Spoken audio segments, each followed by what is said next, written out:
Hi there. Actually, let me do that. Was terrible. Hello there. My name is Bruce Lombardo, and today with me is the ever lovely Janet from another planet. Miss Janet, how are you today? I'm good. How are you? I am fantastic. I just watched a movie all the way through from stem to stern, and I saw something that I'd never once seen before in it, which I think you probably missed.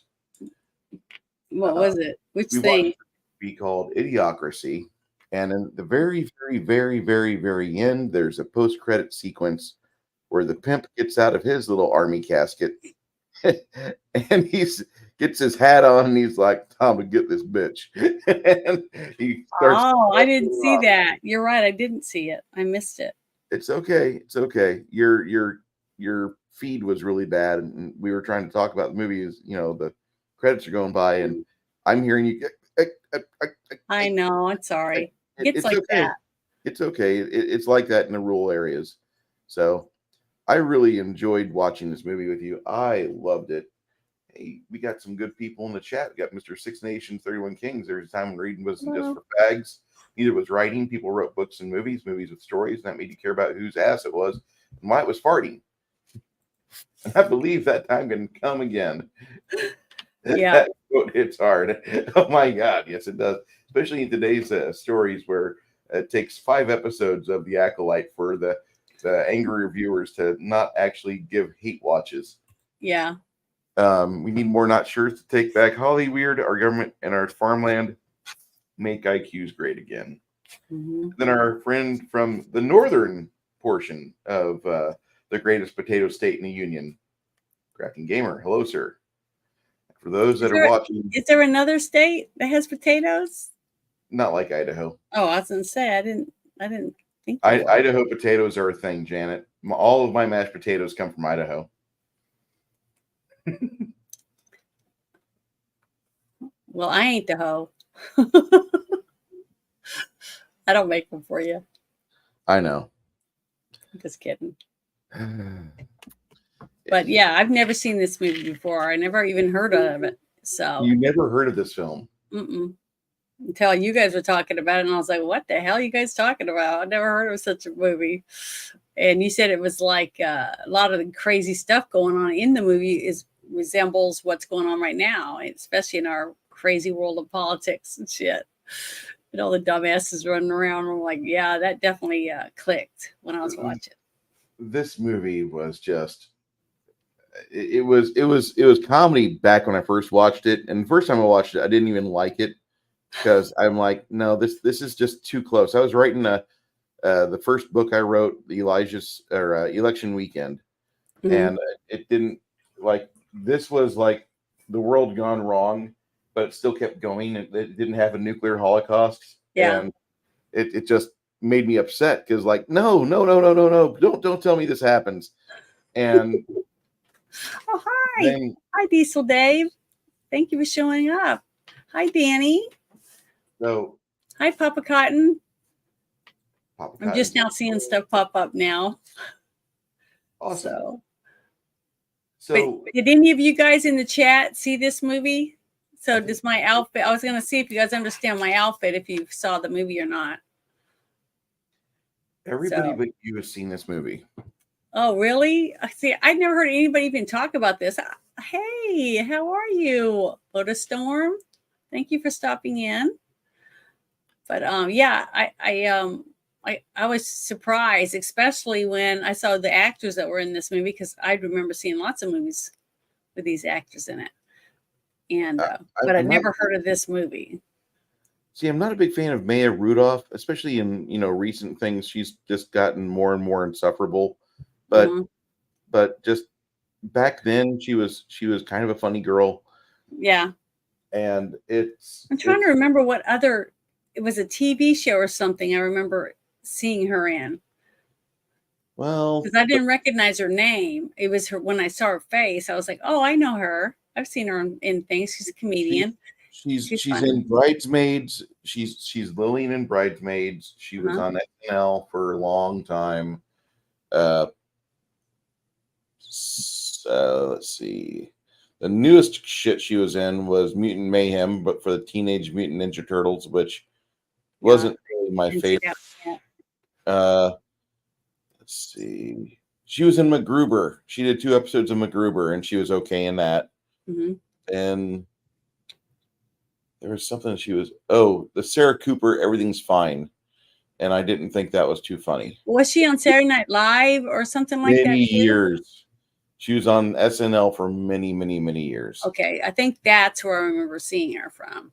And I thought Saturday Night Live just kind of got, worse and worse as it got more and more woke. That's why I started watching like In Living Color, and I started watching Mad TV. And Stewart saying, "Look what I can do," that kind of stuff. I just love that kind of stuff. Real funny stuff, where they made fun of everybody. But I don't watch Saturday Night Live anymore. Do they even have it anymore? I don't Yeah, know. it's about as popular as payphone. Finding a payphone in the wild. It's not nearly as entertaining as it once was, and that makes me kind of sad. Yeah.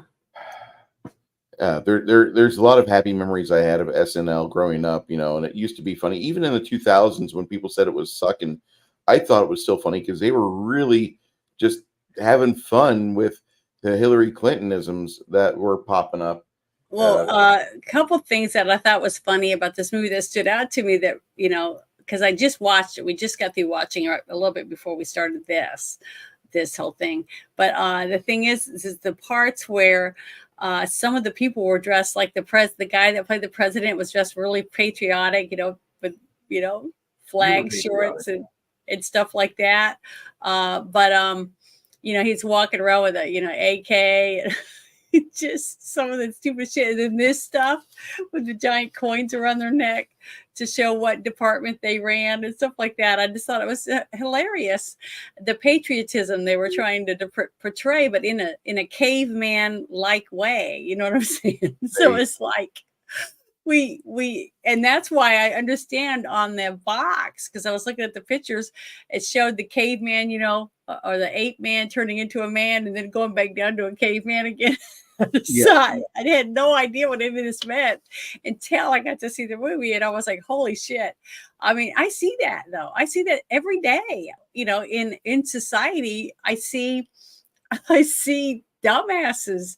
I'm not saying I'm a genius, because I'm not. Okay. I didn't go to college. I went through, a couple of trade schools, for florist and stuff like that. But I never did get a degree, a bachelor's degree or anything like that.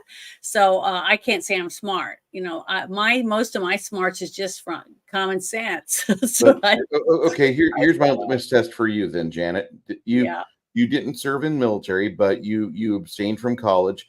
So Mhm. would it be a wise thing to just assume that maybe you stayed home and got drunk or raised a family?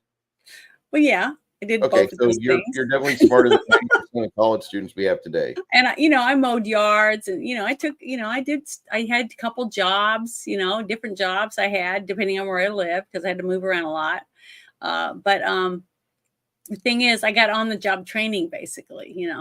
Got married right out of high school. That's what happens in real life.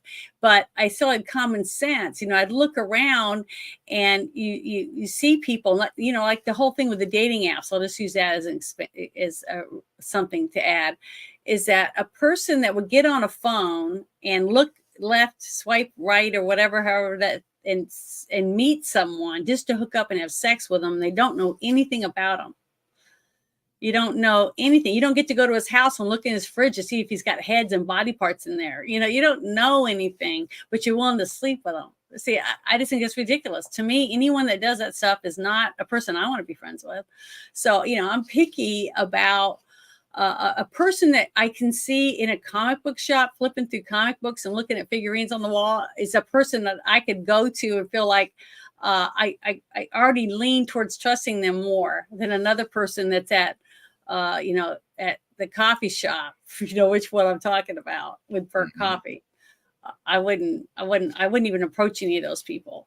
I don't even go in those coffee shops. So, I'm just saying, I don't trust certain people, because not because I look at them and see what they look like and don't trust them. It's the choices they make in their life about whether I trust them or not. I don't know if that makes sense or not, but that's how bad it's gotten for me. I'm just very very picky about who I want to be friends with. And I'm sure people are that way with me, but you only live once, and I don't want to waste my time with a bunch of dumbasses. And the way that they set this whole thing up, the one thing that didn't make any sense to me in this movie was the fact that the military brings them in. They go through all that trouble to find this one person that's the most mediocre person they could find, right? Mhm. So he went from the most mediocre to a genius, in his character arc, and just whoa, way up, like that. But the fact that the military went through all that, but then next thing you know, when he wakes up, 500 years later, there is no military basically. Where'd they go? What happened to them? That was a huge gap. They didn't show anything. They showed what happened with the president of the White House, that type of stuff. And they were doing all the work in offices and stuff at the White House, which I just thought was funny too, the way they did it. And the way that it looked like Kid Rock's house, didn't it? The Yeah. house that he had built, Yeah. the White House. That's what it looked like. Because when you looked at it from above, when they were getting close to it, it looked like it was. I wonder if it was Chris Rock's house, not Chris Rock, Kid Rock. Now, this movie was filmed in basically all of Texas, or Austin, Texas. Kid Rock's house, not in Texas? I don't think so. Okay, because he did a interview with Tucker, and he was showing his house, and it looks like the White House. Well, So this movie, you're hitting on something that I'm going to just kind of. I don't want to correct you or mansplain to you something, but the it's all right. 77th Sustainment Brigade was the now that's the present day version of the 77th Infantry Division. That when they made that a thing again in World War II, they didn't really staff it with normal 18-year-old kids out of high school. They had an idea they were going to do an experiment, and this movie had an experiment in it where they took an average Joe and gave him cryogenics, and he went away. But then they lost paperwork because that's just what the fucking military does. That's what happened with Futurama. And so the 77th, what happened was their average age was like 33 years old. Also, if you've seen the movie, what was the one? Heartbreak Ridge, I think. The one with Desmond Doss in it. Hold on, So the Hacksaw Ridge. Oh, okay, you posted it. All Ridge right. movie. Yeah. So anyway, the 77th was staffed by basically a bunch of, at least in the early parts of World War II, a bunch of older guys. In fact, they didn't even go off to serve in battle at first. They were doing tests on cold weather gear, and then they'd throw them in the desert and say, all right, we're going to give you a quart of water. Just march, just go direction. And when you fall over, you fall over. Mm-hmm. And guys got injured. Some died.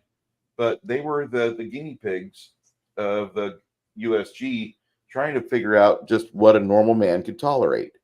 And these guys in boot camp, whenever they were tested against other younger battalions, younger in age on average, the old bastards just fucking swept the fucking competition. They would do war games, and they would shove their opponents, like a 3-day op or a week-long op into rivers. And so it was kind of sucking. The morale for the opposers was just in the pits because they would get saturated all the way through.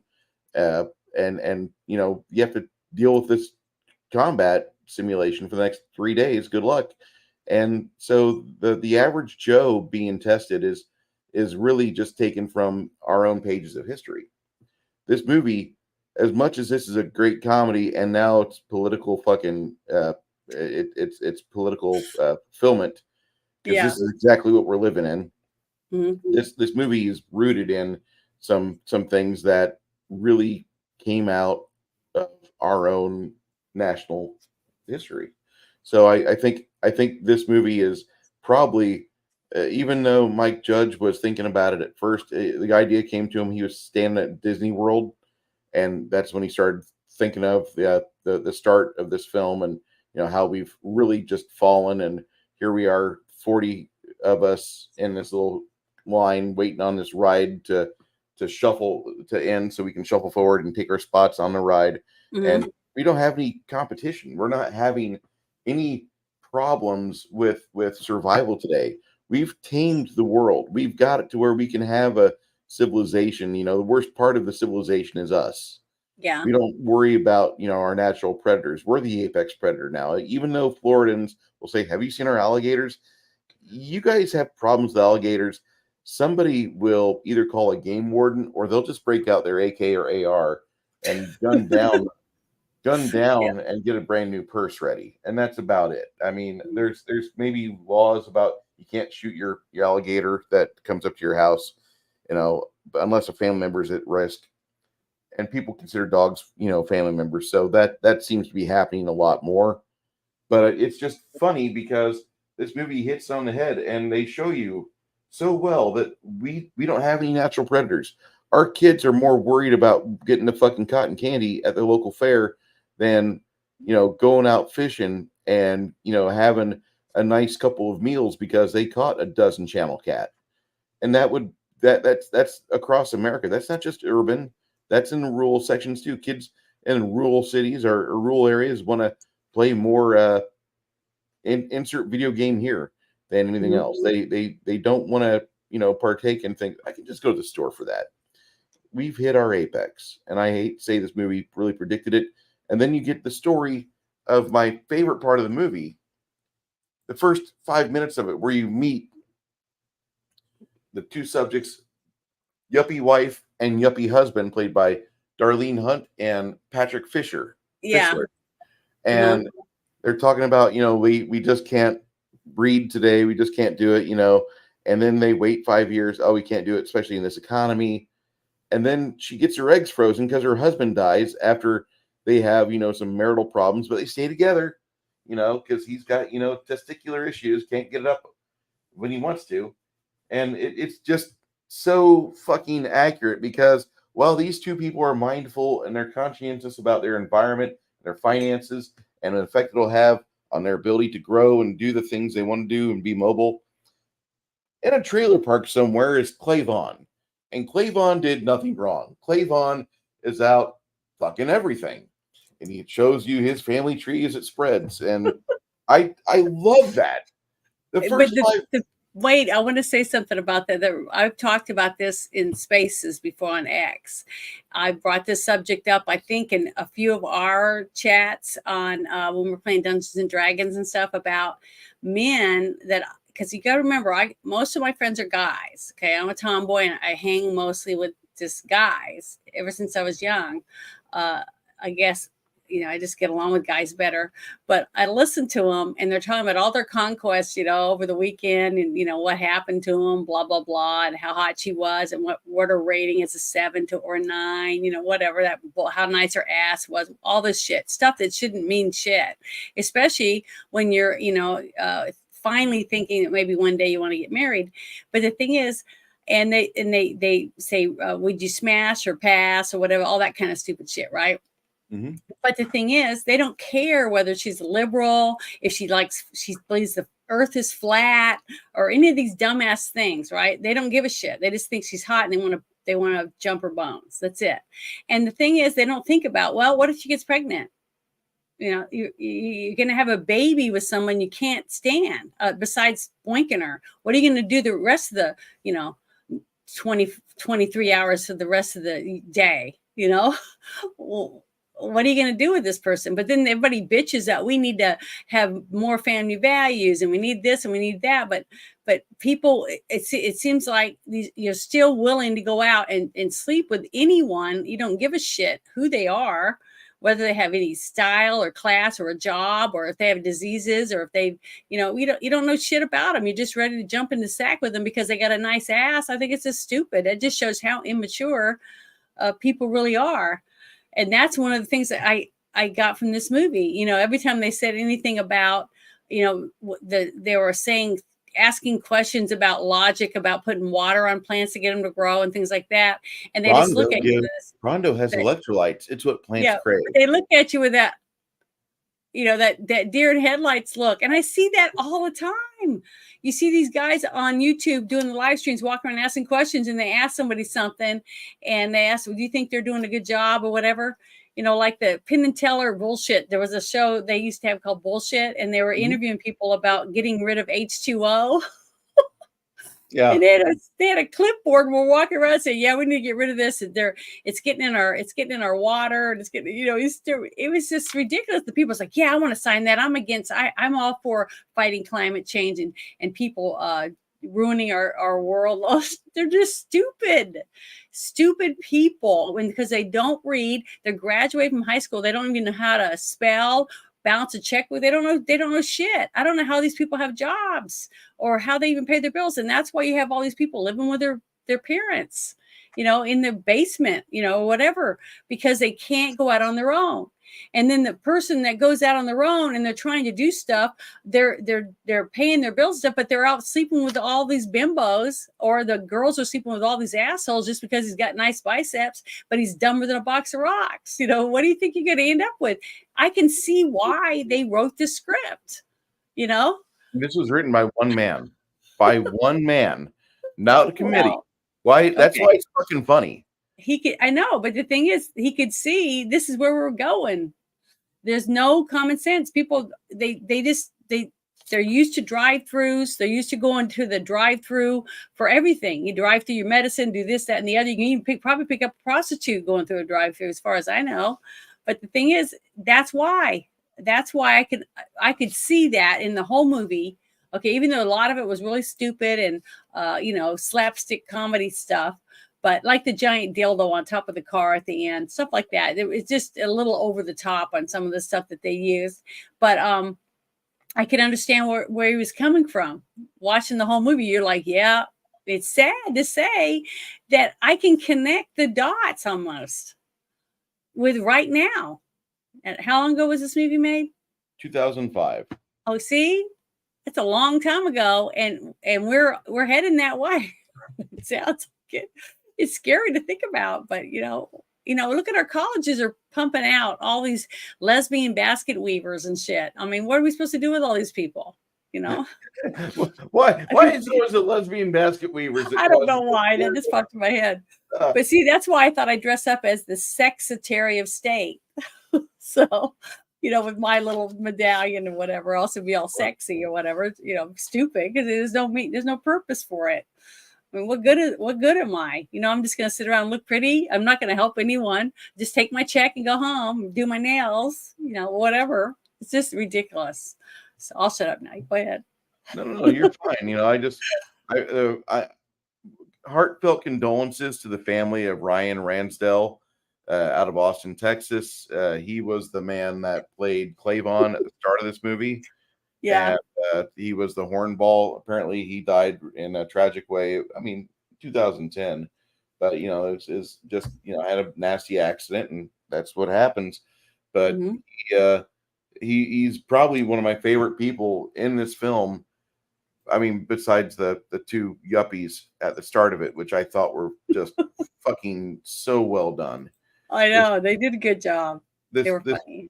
This is such a But I tell people all the time, if you wait around, okay, if you're in a relationship and you're waiting around to get married or have a family till you're stable or whatever, unless you're born with a silver spoon in your mouth, you're never going to be stable. No. Because every 4 years we get a new president and it changes everything, because they either throw everything out or they bring something else in that's stupid, or we're bailing out some other state or whatever. So you're never going to have the amount of money in the bank or the security that you think you have to be able to take care of a kid for 18 years. And it's not just 18 years. You're going to take care of another person for the rest of your life, basically. That's what happens. Even though you don't think it that way. You're thinking, oh, I just want to raise my kids and they're 18. They can get the hell out and do their own thing. Now, maybe some parents do that. I don't know, but I don't know any of them. I haven't met a single one. Everyone I've ever met is still taking care of their kids somehow. They're either babysitting for them, or they're helping them buy a car, or co-signing so they can get a house, all this stuff. Because, and then one day when you're not around, your kid will be doing that for their kid, hopefully, because families should take care of each other. I'm not saying that's bad, because it isn't. But the thing is, when you have a kid, it's a lifelong thing. It's not something that's just going to end after 18 years. And when you hear those dumbasses like in the movie talking about it, it's like that's what they're thinking of. They're like, well, it's almost like buying a car or a piece of furniture. The way that they were talking about it, to me, it was ridiculous. But there's people that do that shit. That's what made it funny. It's reality. I find this movie to be just a comedy. It's just one of the best comedies written. It took me 3 watchings, 3 viewings for me to get it and understand it and appreciate it the way a good person should. But this movie, I felt, is one of the best examples of Mike Judge's genius. Uh, After we're finished with watching 2 or 3 episodes of Babylon 5 on Sunday morning, I'm going to go start watching King of the Hill, because King of the Hill is just a good show, and I want to watch more Mike Judge. I think he's a treasure. We even voted him in as like a Texas treasure in statewide, because he's done a lot for the state. He's done as much as he can to bring his movies and projects here. He's illustrated us some wonderful bits of satire through this and King of the Hill and other things he's done. He's had his bombs. I mean, you guys remember Daria, don't you? But this is just a movie that he kind of did by himself. And when he started making the film, the people at the studio, 20th Century Fox, they were fucking. They started watching it and they were getting upset because the dailies kept having these jabs at modern culture and recognizable corporations. Those places give us money. Stop it.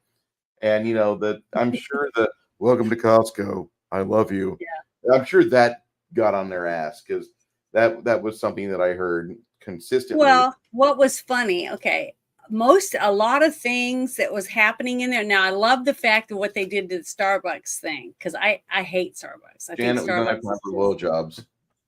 I know, but what I mean is what they did, and then they did, what was it, butt fuckers? Yes. All the kids in there for the birthday party. I was about, oh my God, you got to be kidding. But it was funny. But see, this isn't a child or, pushed movie. This is an adult movie. So to me, funny comedy like that isn't bad. To me, it's not oh my God. I can't believe they did that. I'm not like that. I just thought it was so funny, and I was laughing. It's like a guilty pleasure. You know what I mean? Like when we were laughing at that one movie with Star Wars. They were making fun of Star Wars.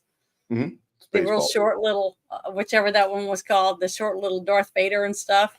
Yes. All that. It was guilty pleasure. Same thing with the South Park movie that we watched. Okay.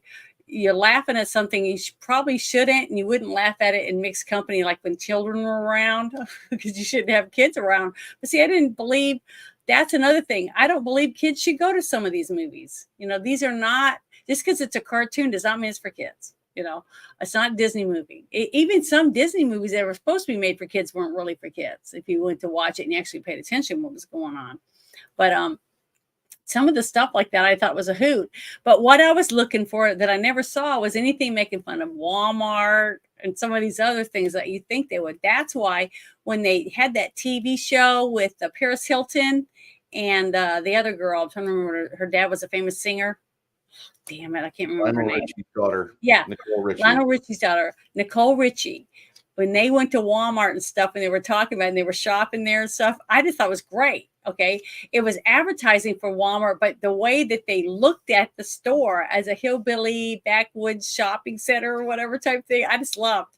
I thought that was great, and I just wish that we could be more like that. Let people have whatever point of view they really want to make about something, and not get doxxed or thrown out or treated like shit because they see something and view it a certain way. I like the fact that they were able to make fun of people, because we used to be able to do that. You could look at someone and go, oh my God, you see the terrible shirt they're wearing with those pants, and you could laugh, and people would laugh about it. And then that movie that what was it, Jackass movie came out, a TV show, whatever it was. Yep. and they glued that dwarf to that guy's chest. They were doing really stupid shit, and I hated it because I didn't like it. That not because I didn't think it was funny that dumbasses want to do dumb shit to themselves. That's fine. It was the fact that it was on TV where kids could watch it, and then you got a bunch of kids jumping off roofs and doing dumb shit, and that's what I didn't like, because if more parents watch their kids and kept them from doing dumb shit that's dangerous like that by letting them watch these shows or get on, their iPads and watch it and stuff, then it probably wouldn't be so bad.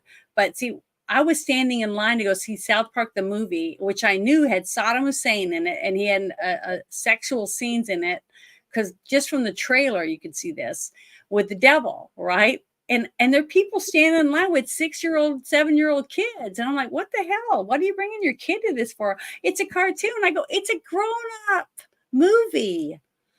And the fact that they let people in with kids shocked me. To me, that was disgraceful. I just can't believe that parents put that kind of shit on for their kids. I just, because I care what children are absorbing, but that doesn't mean I can't enjoy it or my friends can't enjoy it. But it's not appropriate for children. So that I liked all the aspects that they used in this movie, in the dumpiness of people, just the city just into disarray because nobody's smart enough to do anything. Nobody knew how to clean. Nobody, knew how to make anything or manufacture anything. Everything was made with, like chemicals and shit. Janet, what's going to happen to us when the trash pile tips over? Mm-hmm. I know. Dax's house, the window's busted and he's sitting there watching TV on his toilet. I thought that was just horrible, but it was funny as shit. So sorry, but I was watching a movie on my phone while I was on the toilet earlier today. Well, I can see why. But you don't have a recliner toilet, do you? No. Do they make recliner toilets? That's what he was sitting on. Dax was sitting on a toilet in his living room while he was eating a giant Slurpee, that was huge, stuff like that. I just thought it was hilarious. The way they oversized everything, and everything was just dirty and grungy. The clothes were ridiculous. Everyone's clothes were ridiculous because nobody had talent anymore. Everybody was stupid. That's basically what the whole premise of it was. In 500 years, we went from people that could, create all kinds of beautiful art, and we had cars that they were starting to make that were,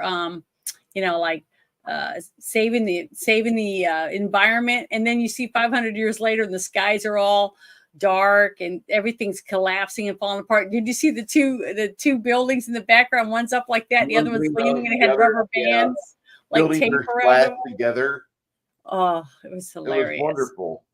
I thought it was so funny when he's looking out the window going, what the? He was looking at what happened to our, beautiful city, simply because people were stupid. And the cars, they only had 20 cars in the whole movie, and they were all dilapidated, falling apart. Yeah. It was great. You know what it reminded me of? It was like walking around in Cuba. All the cars, you don't see anything new. Everything's old and falling apart, and it was just hilarious. I just loved it. And the streets really look like, like San Francisco and LA right now. With all the, crime and trash, and I don't know, it was just terrible. But I thought it was funny. I think this definitely for grown-ups. I found an article on Gizmodo from 10 years ago next month, and I gotta read this. This is something that's just fucking. This is a treasure, because this makes me feel like such a good person when I see this. Idiocracy is a cruel movie, and you should be ashamed for liking it. Remember that 2006 movie Idiocracy, the one where Luke Wilson plays an average underachiever that wakes up 500 years in the future, only to realize he's now the smartest person on earth and everyone else is dumb, like really dumb? Well, that movie is cruel and terrible, and you should be ashamed for liking it. Seriously. Oh, that was funny. This article gets into the weeds as to how butthurt the left can't do it. And this is just an example of the hatred that these people that don't want to be mocked have. And the authoritarians, the tyrants, they have this.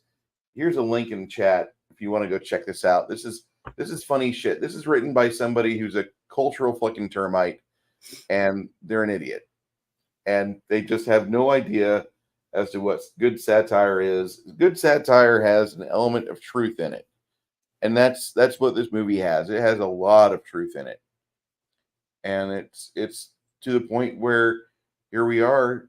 It's 2024, 19 years after the movie is made, and Janet finally has seen this movie, and now she's going to understand whenever I say something like "It's what plants crave." It's got electrolytes. Yeah, I thought it was from that movie with Polly Shore, No, Dome or whatever. That's what I thought when you'd say that. That's what I thought it was from. that movie doesn't qualify for a girl, a guy in a movie.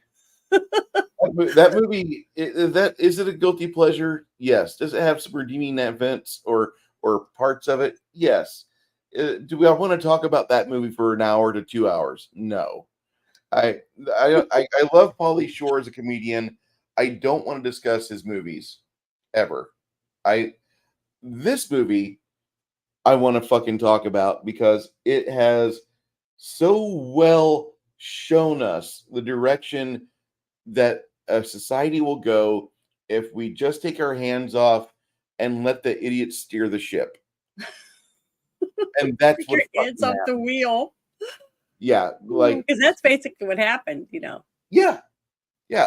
This is part of the continuing But it decline. had huge gaps in the story. I mean, what were the people eating? If they haven't been able to grow crops in years, where was the food? Where was the food coming from? That kind of stuff. I just thought some of it was stupid, but then it didn't really matter because the movie was so stupid. The way the president was dressed. Oh my God. When he first went into the White House and they went in, it was all dumpy outside, trashy. It was like old cars out front and stuff. I just thought that was hilarious.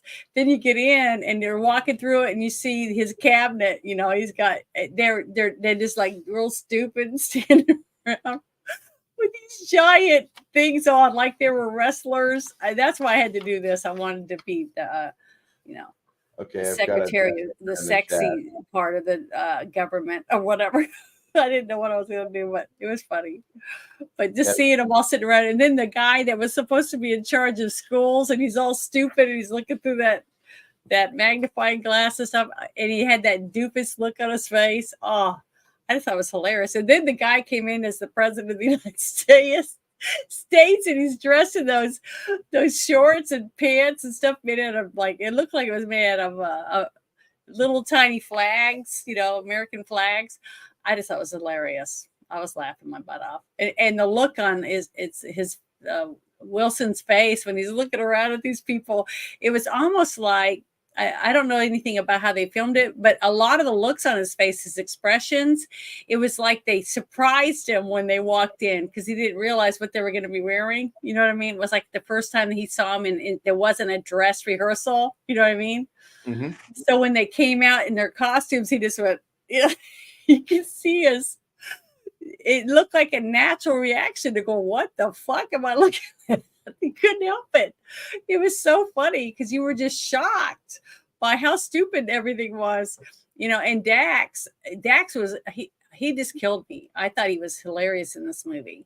All the parts that he did, like when the police came and found him, because he lifted his arm and scanned his tattoo on his wrist, right? Yes. And then the cops all convene on the car and they all had piled out and they're running across the street, and he's like, and the cops are shooting his car up, they're blowing it up and everything, and it's on fire, and he's like, yeah, cool. He's getting all, he goes, that's your car. It was so stupid, but it was funny. You couldn't help but laugh.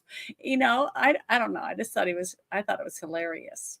If you want a good laugh and get to laugh at where we're heading, basically, as the human race, this movie is definitely a movie you want to see if you haven't seen it already.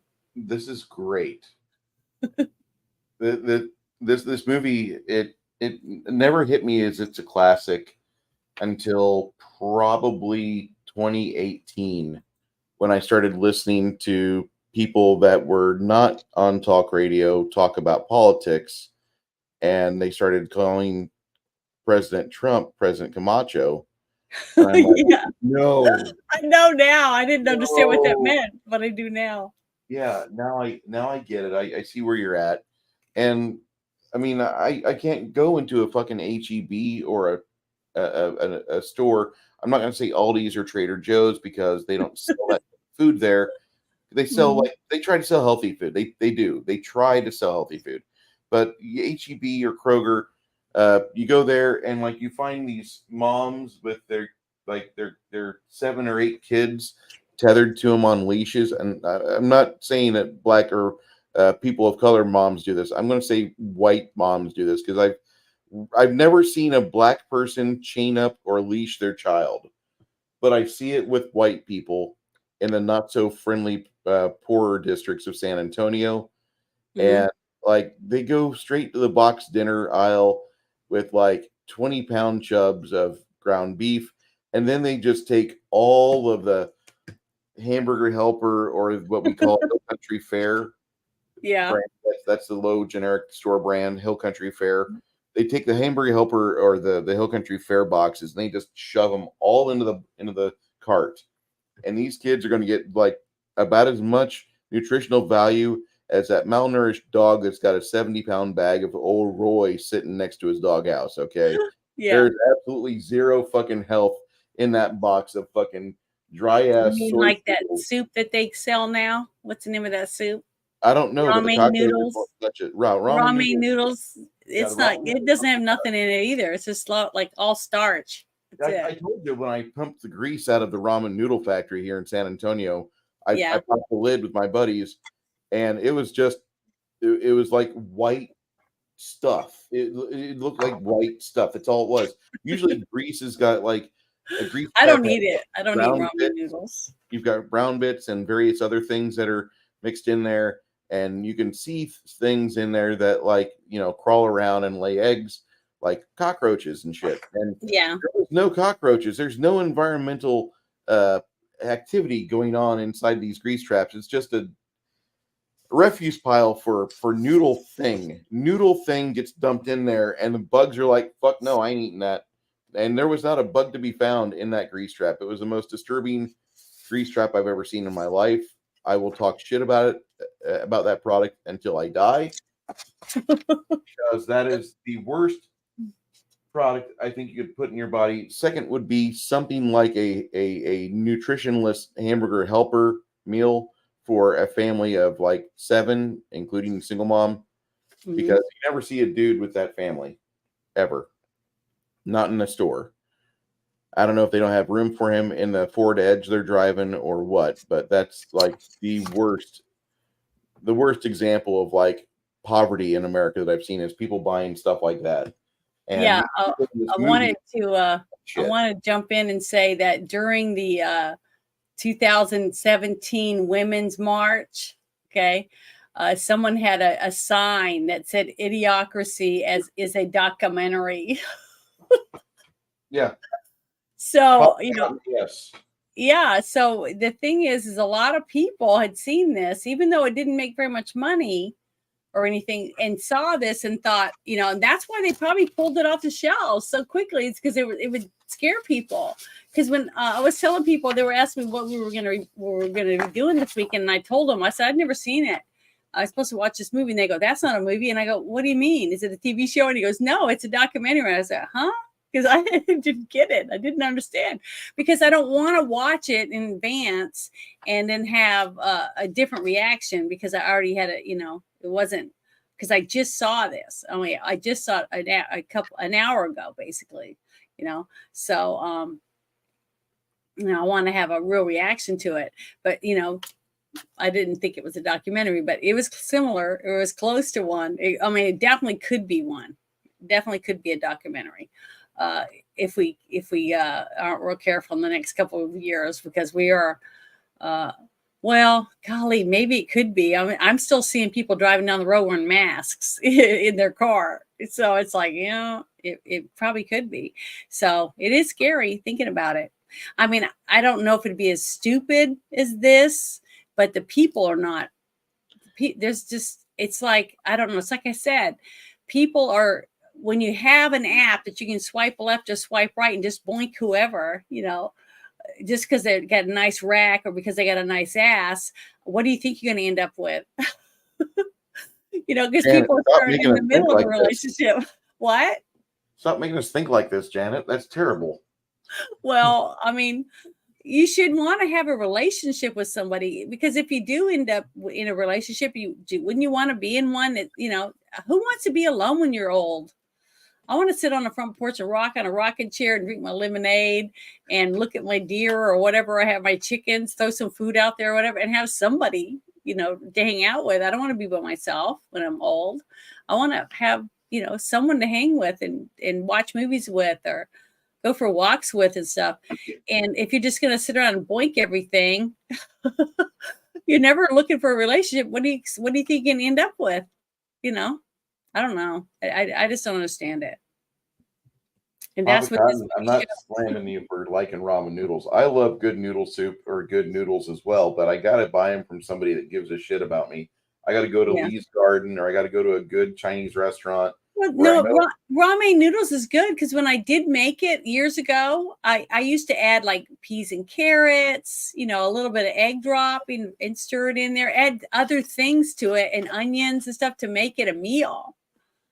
Because it's just noodles. It's just nothing but starch. I don't even know if that's even real flour or anything in it. I don't even know how they make those, but what's wrong to with make it Rondo? healthier for you.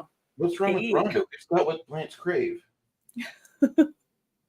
And And that billboard that cracked me up. It was like, I don't know who the actor was, but it reminded me of that. What was the name of them? The Marlboro Man, I guess. Billboard that had the smoke coming up when he's smoking Marlboro cigarettes, and he said, "Fuck you." If you don't smoke this brand of cigarettes, fuck you. I know it was funny. That kind of stuff was funny. I like the Carl's Jr. kiosk. Fuck you, I'm eating. That's Yeah. They're too busy to serve you. That was really good. You not like your fries? Okay, buy another fries. The fries are empty, just like last time. And I swear to God, like Joe Biden is a time traveler because he sounds like the mumblers from this movie. He sounds like it because he does, he just repeats the parroted shit that you hear parroted on the news channels, and that's all this movie is. It's just a documentary. You guys didn't know it when they made it, but this was a documentary. Yeah, it was kind of creepy. If you dig deep into it, if you dig deeper into it, there's a lot of meaning behind it. I mean, there could be if you really were to think about it.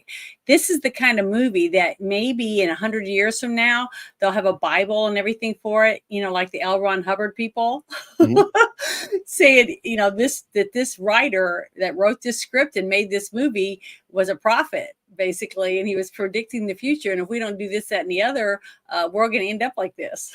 So I don't know. I just thought, and then every time they said, "You drink water out of the toilet," everyone, I just thought that was really fun. Just little things like that. And as we're talking about it, more of these little things are popping in my head. But I just thought it was freaking funny, because I drink out of the hose, and I've told a few people I still drink out of the garden hose. If you're outside and you're sweating, you're mowing, you're raking, you're cutting some limbs, and you're dripping with sweat, but you're covered with grass and dirt, and you go to the door to get something. You're thinking about going in and getting some ice water or whatever, and you're like, I don't want to go inside because I'm covered with dirt. If I go in, it's nice and cool, and I'm not going to want to come back out.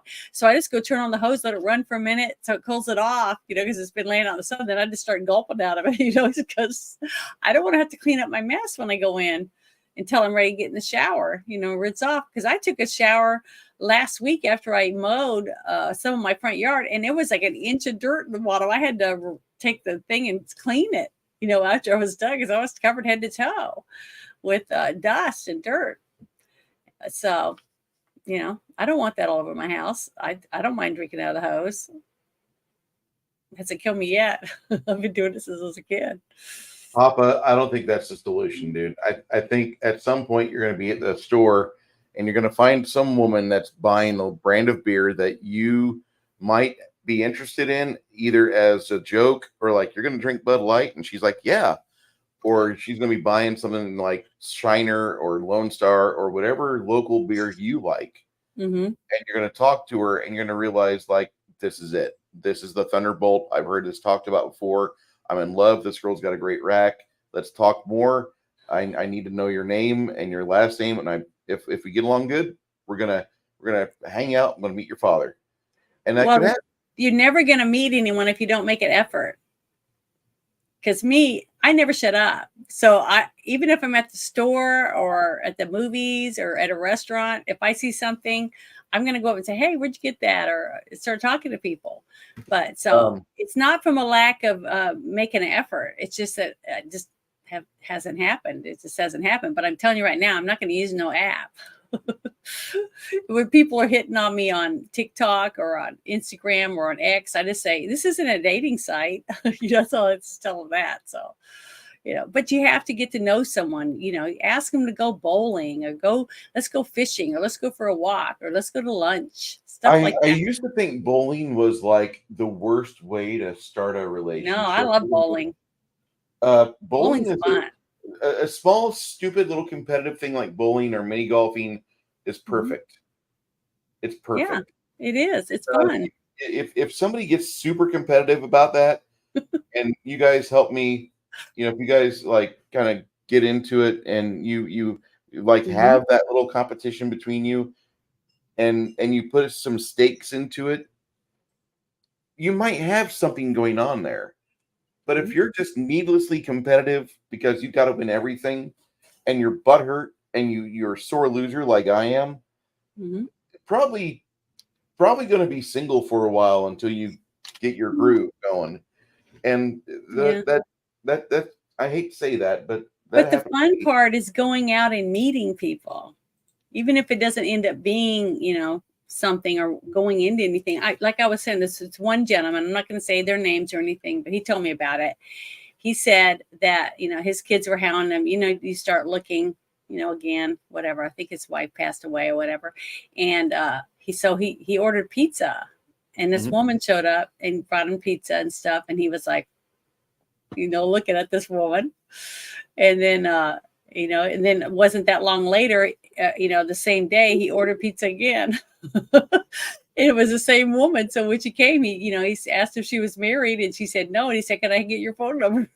And now they're together. So what I'm saying is if you see an opportunity, but if you don't ask, it's never going to happen. Yeah, if you don't ask, it's on you. Yeah. And who knows? You may be passing up on something fun. Hmm. There's all sorts of silly You just little don't quips or know. anecdotes like that, but you have to be adventurous. You have to be willing to go outside your comfort zone. And I Hmm. mean, That's I'm right. not saying being in a relationship is perfect and like it's great, but It takes work. it um for me it's preferable than being single and getting hit on by thousands of bots on Twitter, which I delete on a merciless day Yeah, basis. Which me that's the too. I'm only getting like four a day almost. you get like the ones that are height weight appropriate but not facing the camera. Yeah. I get so many of those. Yeah, I'm And getting women. They're saying, "Hey, you want to watch me on my cam?" Stuff like that. I'm like, "No." Or my sister saw your profile and told me about you. Stuff like that. It's like, oh my god. But they're getting a little better at what to say. But it's always the same Asian girl. I think it's funny as heck. but But it's kind of interesting that this movie has caused so many people to either say, "Wow, this is a treasure of a film. This is a documentary," and then you have a small, very mouthy minority that's like, "This movie is perpetuating stereotypes," and they just get upset. Like I read you from the Idiocracy is a cruel movie, and here's mhm. why you're a terrible person article. There's a Yeah, lot of articles like that out there, mainly from people that think that if you watch Looney Tunes as a child, you're a cross dresser in denial because Bugs Bunny cross dressed a lot, and yeah, they always bring that shit up like that was just the fun part of the cartoon. Bosom Buddies did the same thing, but I never heard people mention that I was a homosexual because I enjoyed Peter Scolari's role as a bosom buddy. Nowadays, poor guy, rest in peace, little guy, but him and Tom Hanks made me laugh back in the '80s, and that was a fun show. It was a silly show, but it filled a slot very nicely, and it sold commercials for the.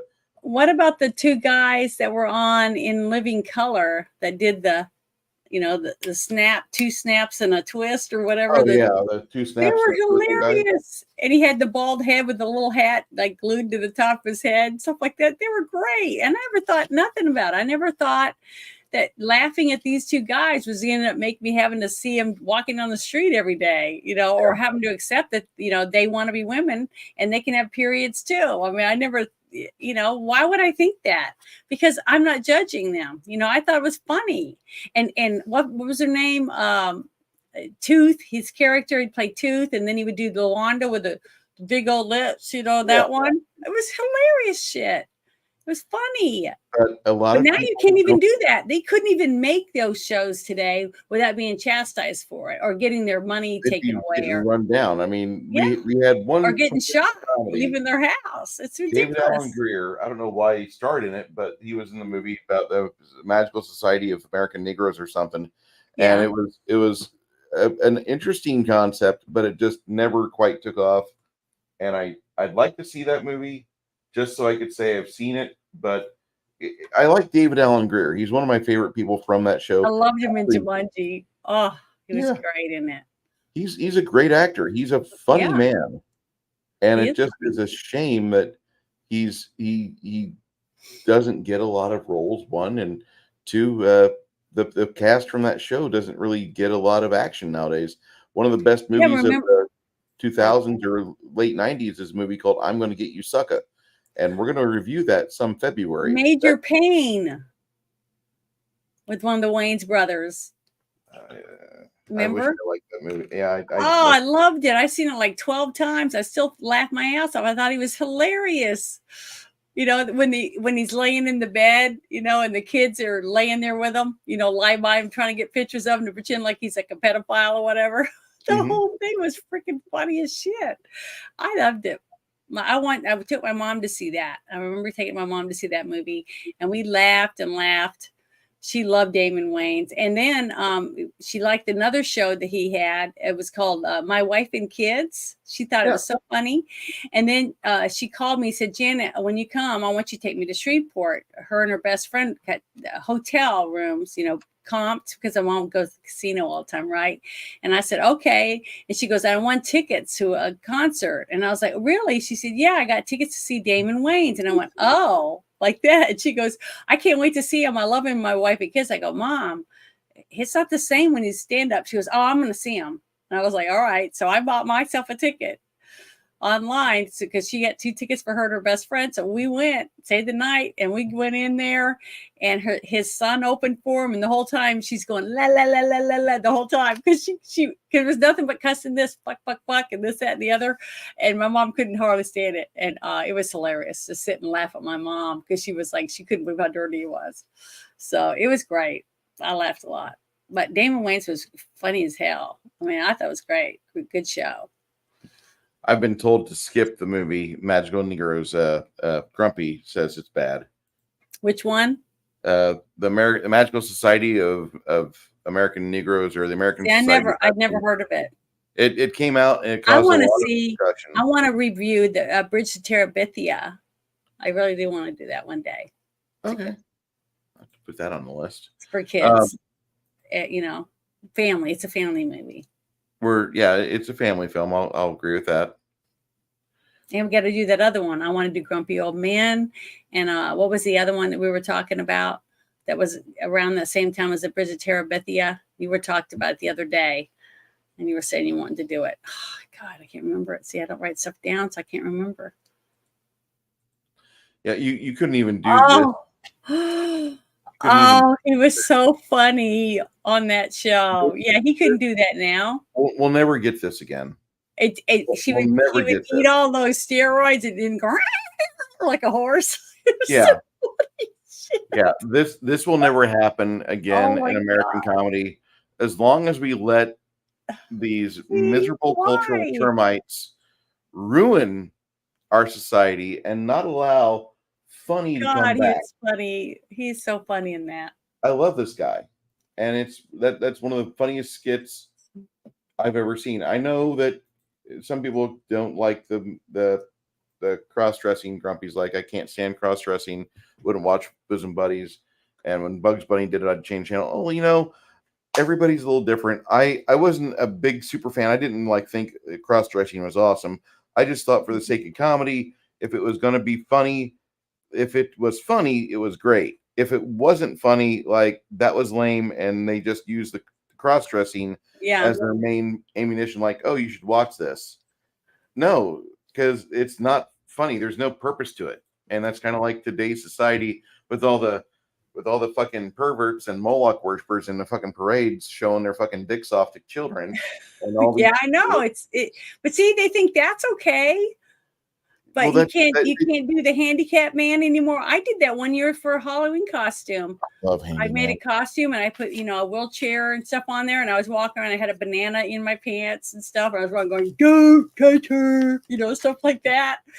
And everyone was wanting to take their picture with me and stuff. And I had my hair all slicked back, and I had a Hershey Kissy hat on, that had the curvy thing on the front like that. It was great. And another time I made a costume. I was called I was like a pixie on a toadstool, and I made a big round thing like I was sitting on a mushroom, and I had my fake legs like sitting over, and I was kicking my legs up, and I had a little snatch of hair in there and everything. I mean, it was just funny as shit, but it was for grown-ups. We were at a club, and I got, it was fun. I used to win costume contests all the time. I love to sew, and I love doing costumes and whatever it is. I did a costume for Adam and Eve, where I took long johns and I dyed them skin tone, and I put like 2 little leaves here and a leaf down there, stuff like that. I carried an apple around all night.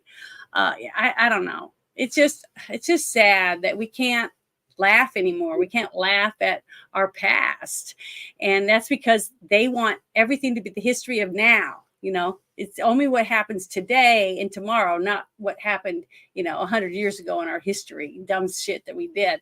That's why we're going to be constantly making the same mistakes over and over again. That's why this movie it could be a documentary one day. Just like I said, L. Ron Hubbard, they're going to build a whole church of Scientology around this guy. The guy was a schizophrenic, wouldn't take his meds. He had all kinds of problems, and he believed that we came from lizard people, and all this different shit. And people are religious, thinking that, he was some kind of prophet. Okay.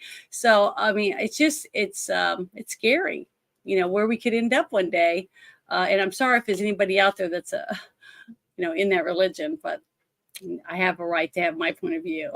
So that's just the way it is. But, this guy that wrote this script, he could be a prophet one day. In 100 years, they'll be making a Bible about him. Already a prophet. I think he's already at that point where a lot of us in common media observation have recognized his contribution to society, being his ability to literally say the emperor has no clothes. Mm-hmm. And I'm very happy he's not a political commentator, and instead he's a scriptwriter, because I would hate to have him as a political commentator. He would probably get sued. he would probably have sucked the joy out of some poor, sensitive liberal's life, mm-hmm. and been sued into oblivion, like our good friend Alex Jones. Mm-hmm. And if you guys are looking for some discount supplements, you may want to go to the InfoWars store here pretty soon, because they're going to be doing a fucking fire sale here pretty fast. Did you see the interview with Tucker that Alex had? No. You need to go watch that episode. It was really, really good, because Tucker went on about how he thought he was like, way out there. And then when he started looking into his past and seeing all the things that he had said in the from the past, and how mm-hmm. much of it had come true, it was true and real. He was surprised. He was really surprised.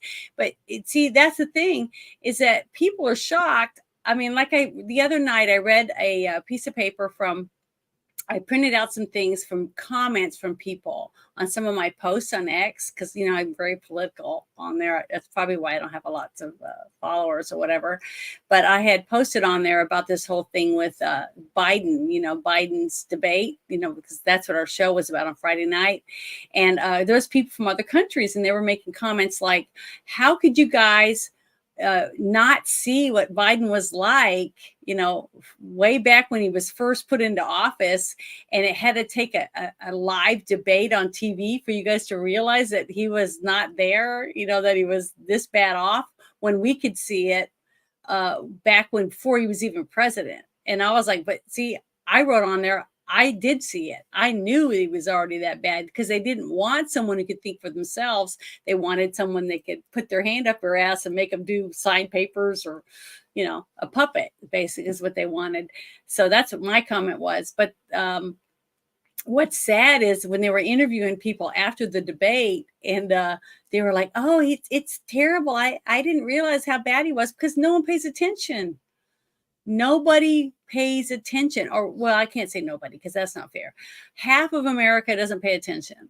So they're missing out on all the stuff. They either too busy or they don't give a fuck. They just don't give enough care to know how bad off this guy is. And watching him standing on stage, and he looks into the crowd and he sees a lady holding a little kid, and he just walks off the stage and walks over to the kid and starts sniffing it. It's like he's a sicko. I mean, the guy's nuts. That's the guy we got. I mean, he has like 7 or 10, I don't know how many, but there's more than one handful of instances on YouTube where they've got a compilation of Joe Biden dropping the N-bomb that will get you canceled if you're not of the proper melanin count. And he's out there serving as a congressman for 40 years. Oh, and he does that. They've got compilations on YouTube about this shit. And they fucking brought him in as president. Are you fucking serious? Did you hear what he said about Obama when Obama first made his debut? He's that clean type of black man, that clean type of individual that's refined, and like a man was continuously trying to say, well, he's not like the typical ghetto trash that we see that's rioting or having problems with Tawanda Barnes. And he kept on trying to refine his words, but it's Joe Biden. So you've got an IQ of 70. The guy couldn't get through a fucking high school English class.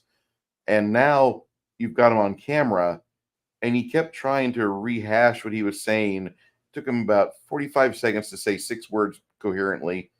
And this is back in 2007 or 6 when he did the Obama had said the speech in front of the DNC, and they're like, oh my God, this is a watershed moment. We need look to bring at that last thing on the chat.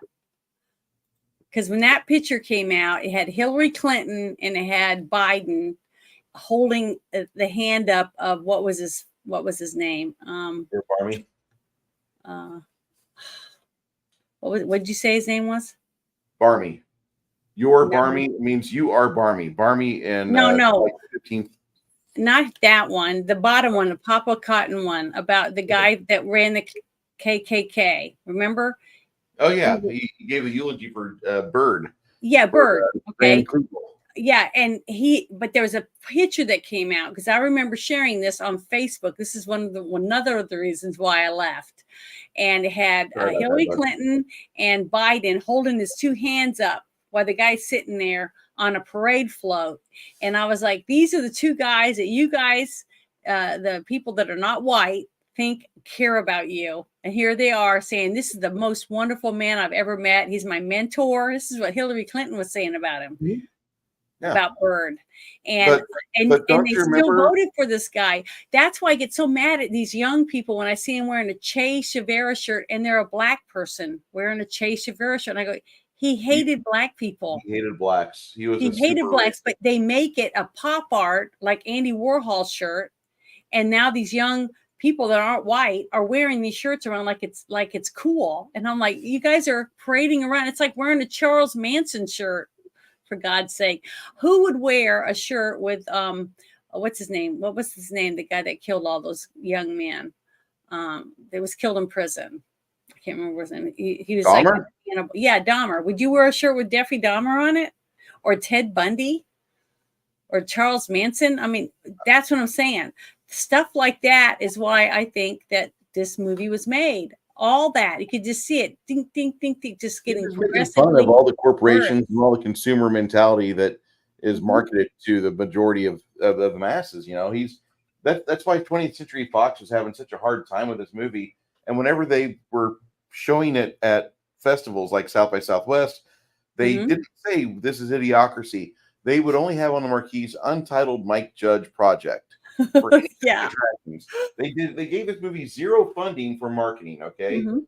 Because this movie pissed off the fucking corporate heads Yeah, so that much. was something I was trying to find. Let me see if I can find it. About Yeah, the test, it's the the first. test. They did some tests, let people come in and watch it. And at first they didn't really like it. And then they made a couple adjustments to it. And then when they started getting favorable, uh, people that would test the test market were saying, yeah, they liked it. They thought it was a good movie. It had a good story, basically. And then they just put it right on what was it, home buying, where you could buy it Yeah, on they DVD put or on home whatever. video and in a DVD marketplace damn Mhm. near immediately. This Yeah, movie I was had trying to a find that. 1 week theatrical run. That's it. That's terrible. And that was all political. See, the people that are running everything, the uniparty or whatever you want to call it, saw this movie and said, "We can't let people see this." I remember I read you something earlier that I'd found about it. Uh, yeah, it said, let's see. I was trying to find that one thing I was reading to you earlier. Oh, it says the decision not to market was an unexpected following the success of Office Space and led to speculation. It said, according to Cruz, the film's depiction of corporations made the film financially unviable, while Judge attributed 20th Century Fox's decision to a negative test screenings. Yeah, this is it. Judge stated that 20th Century Fox believed that the film would develop a cult following through its DVD release, similar to Office Space. So basically, just like we talk about a lot in movies, how the corporate people are able to uh, sabotage movies simply by knowing the right people and pushing the right buttons, threatening the right people. You can basically castrate any movie you want. Mhm. And that's pretty sad, isn't it? When we're supposed to be a freedom country. Well, I mean, we're not supposed to say the word pedophile on YouTube, and they one of my favorite videos that was released on YouTube here recently was a Father's Day video by the Boys of the Unsubscribed podcast, and Mm-hmm. they had a Gary Palaushi uh, situation where they all went to the range and they did the Gary Palaushi pose, had a nice gel dummy, and they shot the shit out of it. And they reenacted the scene where Palaushi had the phone in his hand and then he poked his revolver underneath his arm as he was talking on the phone. And each one of them did that. And they would scream, "Why, Gary? Why?" Because that's what the fucking authorities did while they were trying to escort this sexual child molester, this Mm-hmm. sexual deviant, this fucking pervert through the airport, and he got domed by the victim's father, which was one Yeah. of the greatest moments in American history. And we should have more moments like that all over America. You can get a shirt from Donut You know what, Operation. though? I think there is. I think there's way more than that. It's just that the media won't show it. Uh, Remember, there was a couple of movies that came out. Maybe we should do those two. Remember the one, Charles Bronson, I think. Didn't he make some movies about revenge, like when his wife and daughter get attacked and his wife gets murdered and his daughter gets raped you're and he talking goes and about one of my favorite series of all time. yeah, maybe we should do those movies. You're talking about we will get to Death Wish 3 Yeah, at some point. whichever those movies were, I couldn't remember the name of them. I just remember this whole topic that we're talking about is about that type of thing. And like I remember reading, and it wasn't because I saw it on the news or anything. I was at a friend's in Texas when I was there visiting some cousins. I was at another friend's house, and they were talking about some guy not being that he went to court, but they acquitted him. Okay. And I was like, who are you talking about? And they said it was a guy who walked out to the barn on one of his ranch hands, which was not like an illegal or whatever. It was raping his little girl. And he basically beat the guy to death with his bare hands. And they accused him of murder or whatever. And I was like, oh, well, good for them.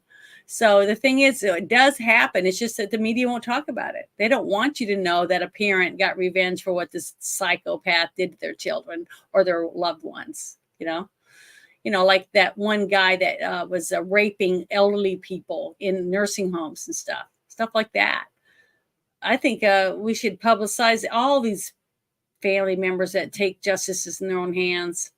I think it would be better for our society, honestly, because if people We thought there's got any rid of all the repercussion. perverts. Imagine how much nicer it'd be. We'd be able to walk in public again after dark, take our dog for a walk, or, just have you been to a country, you've been to a place where people walk around at night and they don't commit crimes, but they talk to themselves like 2 or 3 in a group, and they just kind of like have a nice little get together. They enjoy their neighborhood. Yeah, they enjoy the neighborhood. We could do that again. And by the way, here's Donut Operator and Plowshee's son.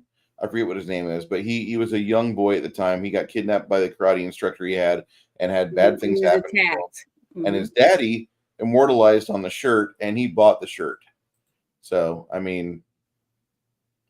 Well, I bet he was proud of his dad. It was so important for him to do that and to see that his dad loved him enough to go to prison for him. Yeah. Okay. That's love. He didn't go to prison, though. No, I'm not saying he did. What I'm saying is this son looking up at his dad, knowing that his dad murdered someone, shot and killed this person because of what he had done to his kid, to show his son, I love you so much, I'm willing to go to prison or be shot by these cops to get revenge for my son, period. That is there. What stronger love is there, to die for someone that you love? I'd do it in a heartbeat. Even for a kid, if I was just walking through a parking lot and I saw someone assaulting a kid, I would probably die saving that kid or that woman or whoever it is. And I wouldn't even have to know them. I can't really tell what that is. Is that him at the phone booth? That's Gary Plowsheet at the phone booth. And then here's a Marvin Hiegemeyer memorial tattoo. Tread on those who tread on you. Mm-hmm. And there's that beautiful little caterpillar. Yeah. Yeah, that's nice. I like that a lot. Yeah. But yeah, this movie is definitely I don't know. I wish I'd seen it before. I mean, I just never heard of it. But this is something I think that groups of people should watch. I mean, I remember when that movie, The Passion of the Christ, came out, and the people were waiting in line for hours to see it. And I remember leaving and feeling like a little speck of dirt. I felt like I was a minuscule little speck of dirt floating around, in the universe that God created, basically, when I left. And it made me want to live a better life. It made me want to treat people better, that type of thing. But the churches were showing it. Everybody was showing it. And, it was free. Everybody was paying for tickets for other people. And I did the same thing. 4 or 5 times I bought tickets for 2 people. Each time I went and saw it, the Sound of Freedom. Mm-hmm. I said, I want to buy 2 tickets. So whoever comes that wants to see it, just give them tickets. And they said, okay. And so it was like pay it forward or whatever. But when you see something like that, like me, like I said, if I had to pay for tickets for people to go see The Eyes of the Devil documentary, I would do it. Because to me, that's something that people need to see. Anyone, not even if you have kids, if you're ever going to have kids, to see what happens to these children that go to they're 10 and under brothel. And that there's people that pay money for kids 10 and under, and they'll pay $500,000 for a newborn kid. That person should be dead. You know what I'm saying? Mm-hmm. None of these people should be able to live. These are not normal people. These are people that are doing nothing but evil in this world. And I believe they shouldn't be alive. I don't believe a prison sentence is justice if they even get prison. And now we were talking about this in the space. we're spending millions of dollars a year building prisons just for pedophiles, because you can't put them in with a regular prison because they'll kill them. The regular, guys that are in there for drugs or in there for robbing a bank or whatever, they'll kill those assholes. So they won't put them in there. That's what big pussies they are. They have to rape kids, so they got to put them in their own little prison because they're so pitiful. Oh, I just hate these men and women that do that shit. It's disgusting. But yeah, I think we should have a death penalty for people that do that to kids. Anything like that, I'd vote for it if we could had that right. But I don't think of my tax dollars. I wish there was a way that each person that had a paycheck, you go to work and you sweat, you can have little check marks. Okay, you have to pay 20%, whatever it is that you have to pay out of your check to the government, right? For your state and for the federal, that you could click off little check marks. Do you want to go to the schools? Do you want to go to the roads? Do you want to go to the prison? What do you want to go to? Cops, firemen, whatever. And then you could pick off, 1%, 2% or whatever of your checks to go to whatever. How many do you think would pay to house sex offenders? I think we should just dig a ginormous hole in the middle of the state, cement it up or whatever. They can hire a bunch of prisoners to build it, and don't even put a roof on it. And then when they're convicted, you just chuck them in there, and their family and friends can throw food down to them or clothes or blankets and let them duke it out for whatever they can get down there for their whole sentence. I think that would be a great way to punish them. I guarantee that if they knew that was going to be their sentence in our state, they wouldn't want to come here and hurt kids, would they? No, they wouldn't. That's the problem. I honestly feel that you're just being too polite to them. I like the idea I of don't want to predators. just kill them. If you just shoot them in the head, it's over. Let them suffer. Yeah, but we could be doing a social service that might be actually more useful for us, because there's plenty of people I know that are from our southern neighbor, and they are wonderful individuals, and they would love to be part of America. Well, we have the Predator versus Alien program, which all we have to do is just, we have a cordoned off like 20-acre stretch, and we give the little predator, the pedophile, the 2-minute head start and let him go, and then we put our athletic neighbor to the south out there with just maybe a knife or maybe some short barreled rifle or something, and let him pursue the predator until one thing happens: either the predator gets away and we all get to jump in, or the alien does his work and finishes off the predator. That's perfect. Didn't they already have a movie kind of like that, but they were using conservatives as the bait? They did, and it sucked. It was not good. So what the left can't meme. The left just doesn't meme. They can't do it, and I don't know why they can't do it. They're just pathetic.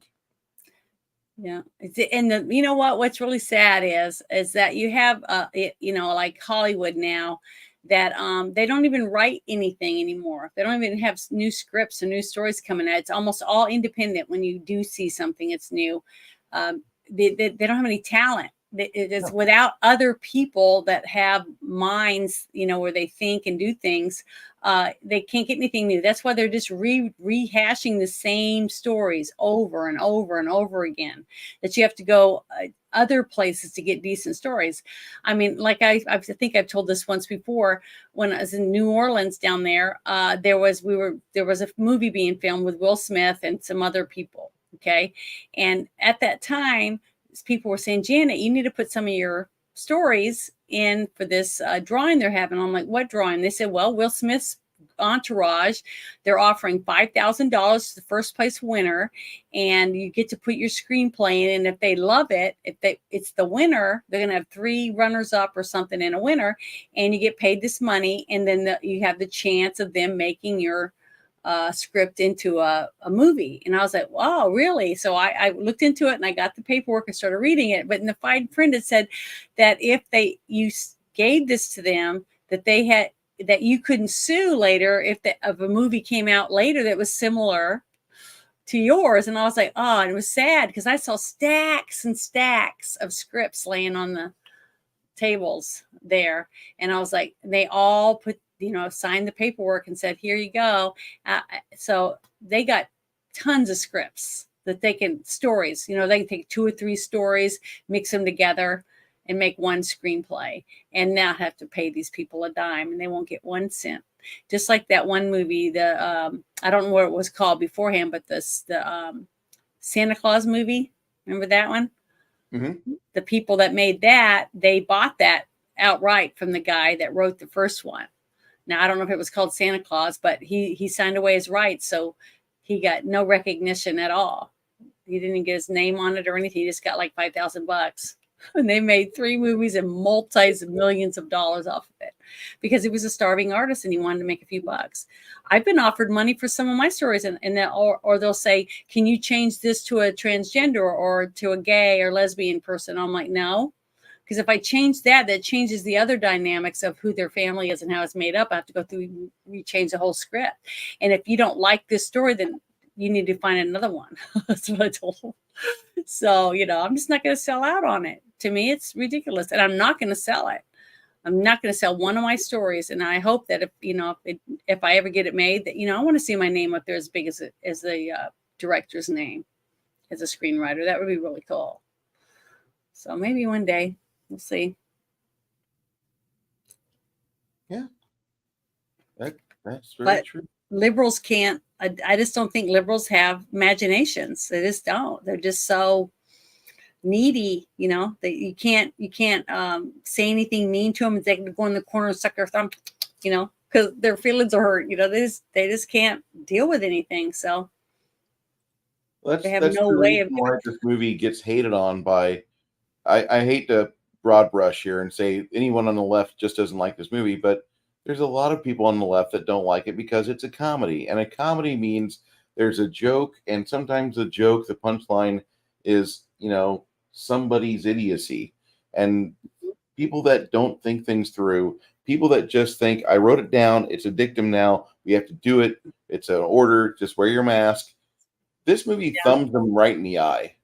Mm-hmm. And it's a shame that we still have people out there. There's an entire movement of idiot medical professionals, and I see that in quotation marks, because they want us to mask up again for this bird flu bullshit that China's trying to throw at us. And I'm going to fucking say China, because China's the fucking source of the last fucking pandemic we had across the planet, because there's no other place. That's the Wuhan Virological Institute of Science. That's on a fucking building, you fucking faggots. Fuck you. And fuck you, and fuck you. And if we ever get a chance to put these CCP people strung up so we can play Pinata Day with them, I will have a fucking field day. I've got a brand new Louisville Slugger I have not used yet, and I'm waiting for such a day. Fuck these people. They want us to mask up because of another fucking problem that they've invented, and it's just not going to happen. But the thing is, they already went to Congress and already testified that the masks don't work when it comes to that kind of virus. 6 feet was made up. 6 feet apart was a made up thing that he just added because it sounded good. They're okay. So how can they get people? How can they come and tell you? I mean, I might wear a mask sometimes when I'm out mowing because of the dust. Like I said, my eyes are still bothering me. And that was almost a week ago when I did that. And, I had to, use some saline solution in my neti pot and everything to clean my nose out because there was so much stuff in it. Even though, you wear a handkerchief and stuff's still going to get in. But if it can go in your mouth and in your nose, guess what? It can go in your eyes. Okay. It goes in your eyes, and there's blood vessels right on the surface of your eyes. And so it's just ridiculous. If you'd have to be covered head to toe in a suit with oxygen going to a tank somewhere. That's the only way to not catch a virus. And then you have to take it off in a sterile environment and have it sprayed down and everything before you even take it off. Because if you touch any of it, you're going to have a risk of catching it. People are just dumb and naive, thinking that just washing your hands and things like that will help you cut down on a chance of getting sick. And if you hear people coughing and hacking, don't hang around them. It's just common sense. And that's something we are seriously lacking. It's like you're a superhero if you have common sense this day and age. We should everyone with common sense should be wearing a cape, walking around out in public. YouTube, I'm going to just declare this right now. You can't Mm, censor me, and if you kick me off, I don't give a fuck about you. You gave me what $1,000 for the past year and a half. I appreciate that, but that was like gas money, and mm-hmm. I'm not really needing you. I can take my mouth and go to Rumble or go to fucking Blender, whatever else is out there, Mixer. It Yeah. doesn't matter. And Kick. There's a place Kick, called Kick, I yeah, think. there are free speech networks out there, Mm-hmm. and I'm just gonna fucking say it: pedophiles and authoritarian dickheads, tyrants, people that don't like liberty. We should just fucking make sure they don't exist in the future. Mm-hmm. And I said what I fucking said. YouTube fucking rejected my comment, so I just copied and that entire fucking block there. People that want you to mask up should be fed to pigs. I've said what I said. Then the red text came out. YouTube rejected your comment. That means they think it's spam. Try changing it in a bit. Well, go fuck yourself, YouTube. I don't give a fuck about you. And if you're going to be such a cunt, you can go fucking exist somehow else. Because I pay you $16 a month, and there's thousands of people like me, but we want free speech. And there's more people that want free speech than want your gay ass little shit Saul Alinsky faggotry. Your buggery is screwing up the free world of Western civilization, and we're here to stop it. And there's going to be a time when you should be fucking scared, and that should be like 10 minutes ago. Go fuck yourself. If I lose my YouTube channel, I don't care. If I lose my account on X, I don't care. Like that Elon bought a garbage network. He hasn't really cleaned it up, in my opinion. Just the same way that we still have Smartmatic and Dominion existing. Fuck off. Mm-hmm. They're still out there. You're still going to have to deal with fucking voting fraud. You guys deal with it in your own way. I think it's going to get ugly, and I'm Mm-hmm. kind of hoping it does, because either I die and I don't got to deal with it anymore, or we kill off the fucking communists and the Bolsheviks, and I don't Mm-hmm. give a shit. You know, oh no, I was a terrible person. Go fuck yourself. I fucking put my fucking name out there, and I signed my name on the line. I fucking volunteered. I did the bullshit, and this is not the way I want to enter my 50s. Is having to fucking koto to China. I love the idea of taking Chinese communist people and fucking putting them in a wood chipper and then giving them to chickens. I think that's a great idea. We should do that. Let's go for the high score. Let's make that a competitive fucking event.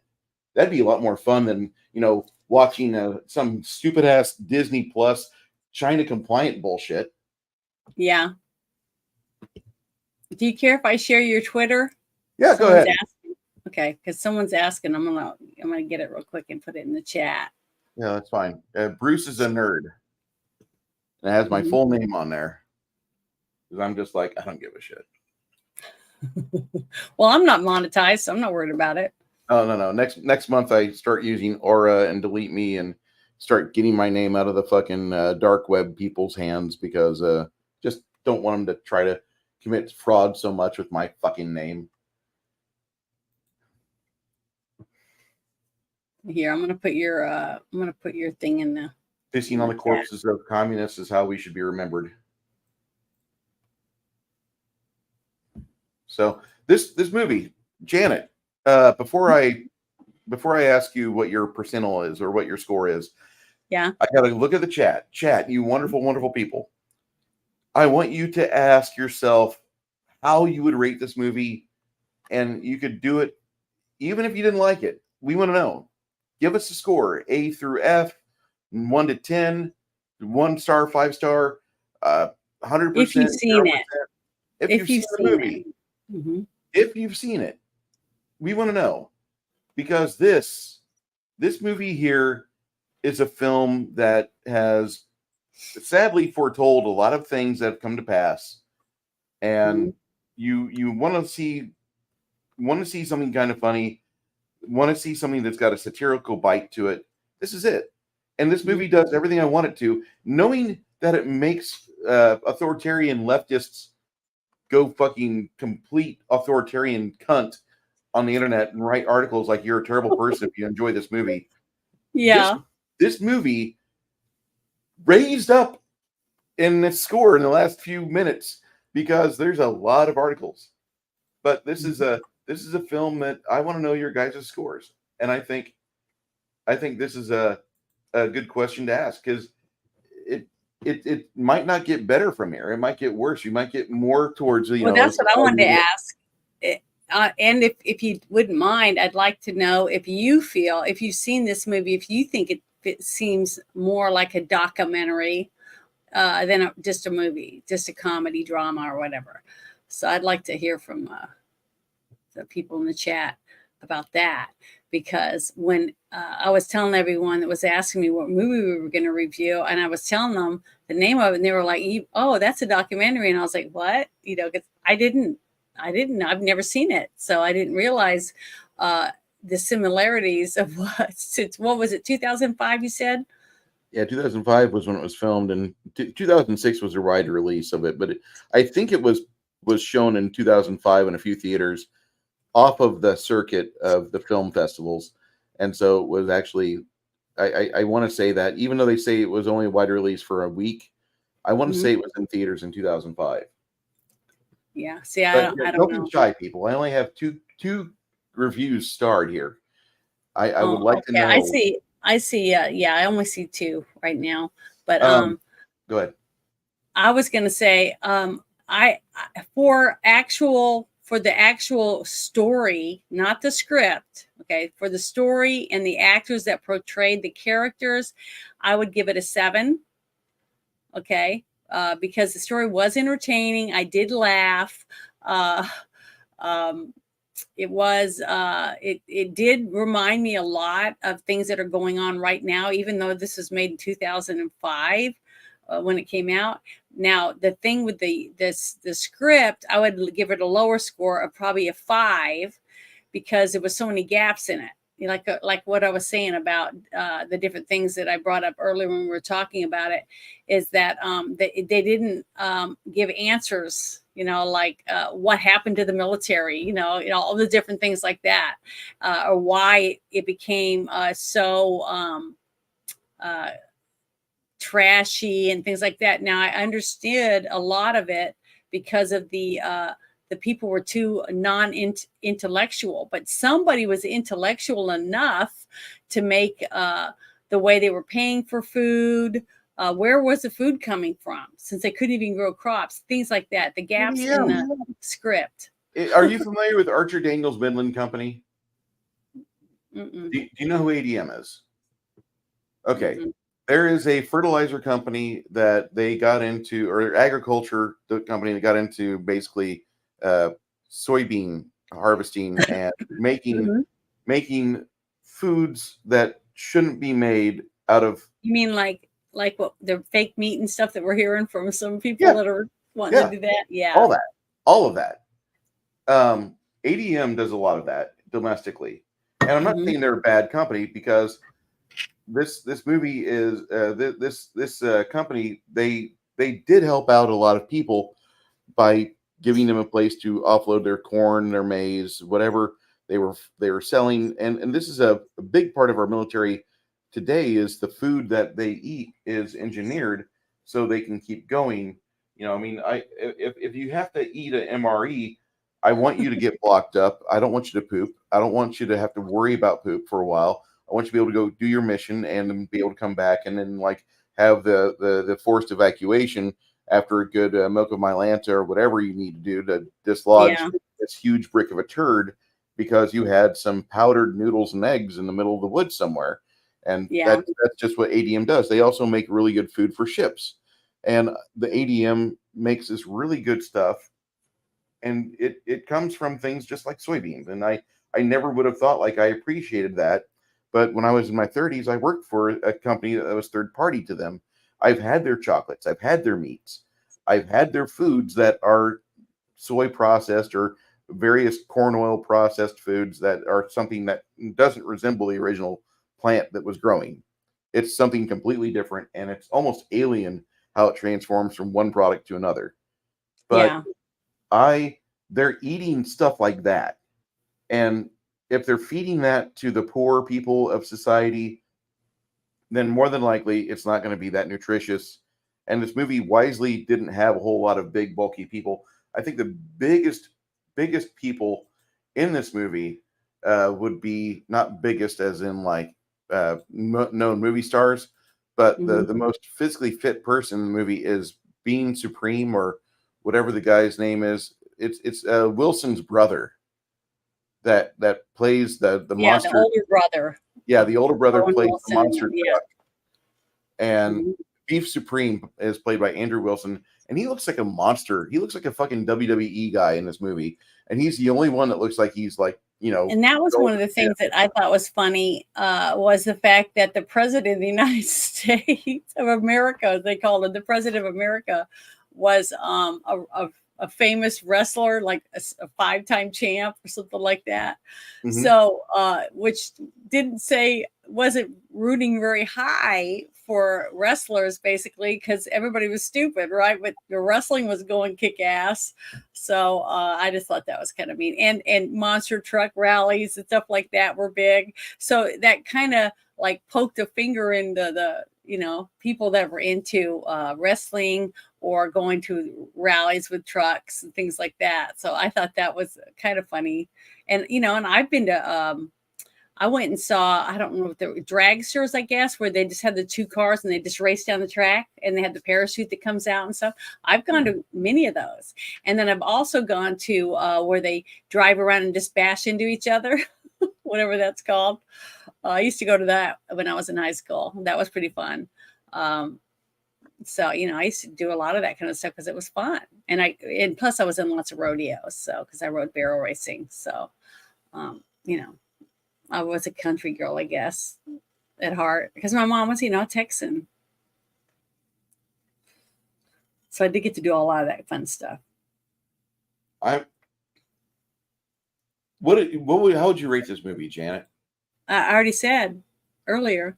I apologize. I That's all right. I said I would give it a 7, the 7. movie overall for it because of the acting, the story, and all that different stuff. But that I would give the script a 5 because there was so many gaps in the script and stuff like that.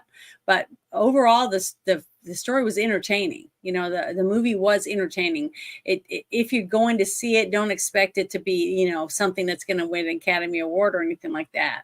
But overall, it was entertaining. I watched the whole thing. I wasn't trying to nod off, and it was I laughed a lot. So it had a lot of good things in it, and actually, uh,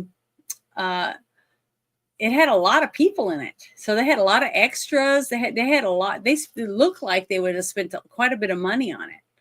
But wasn't it filmed all in one town or something too? It was all filmed, I believe, within the boundaries of Austin. They have they have locations there. They have some film studios there.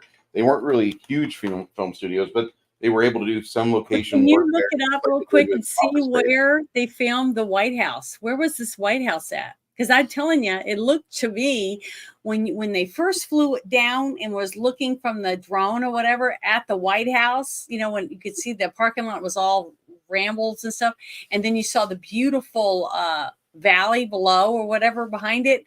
I swear it looked like Kid Rock's house that he built himself. So, I don't know. I'd like to find out where that. I don't know I'm when looking Kid on it Rock right built now. that house, but I'm it looked like it was beautiful. I mean, it looked like the details and everything of the White House. It looked pretty good, considering it had a small budget. I mean, what did they spend on it? Not even $400,000 or something. It was really low. very low. Yeah, so I'm looking but for I guarantee you, I would love, if I could see it, I would love to watch it, is the outtakes. I guarantee that people were laughing their ass off while they were filming this.